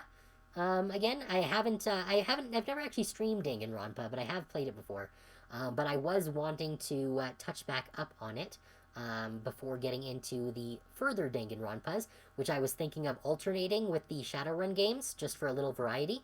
And that will keep our Mondays busy for a number of months, I think. Let's see, he's one of those main characters of a setting people. Ah, okay, so he is a big important person. I guess we shouldn't let him die then. He did say what he was in a blink and you'll miss it kind of way. Ah, okay. Yes, so tomorrow, we are going to be playing, Papatura, and I look up and see only ceiling. Yes, no, I got what you were saying. Yeah, so we got a couple of, interesting looking little short games there. Papatura is like an entirely, like, hand-done papercraft, like, click-and-point adventure game, which, seems like a lot of fun. And then I look up and see only ceiling is kind of a psychological game in a similar vein to the Milk games, which I quite enjoyed. So that should be fun. And yeah, good night, Plum. I hope you enjoyed, and the rest of you as well. Let's see, Thursday we're going to be continuing Zelda Echoes of Wisdom, and then on Friday we are going to be starting... What was it? Oh yeah, Small Saga, where you play as a group of small woodland critters, and fight to do something. It's an RPG, and it looks really cute, and there's a squirrel that can shoot fireballs. So I'm looking forward to that, too. As usual, Discord link is down below the stream, as I mentioned earlier. If you have any suggestions that you would like to mention for games to play on stream, or any redeems you want to see added, or anything else you think would improve the stream, you can absolutely feel free to drop in the Discord server. I also post all of my various stream announcements, weekly schedules there, and any new artwork will go up in the Discord server before anywhere else. Yeah, check it out if any of that interests you. With all of that said, thank you everyone for coming. It's always appreciated having folks here, and I will see you guys tomorrow. Yes, tomorrow for Papatura and Looking at the Ceiling. Have a good night.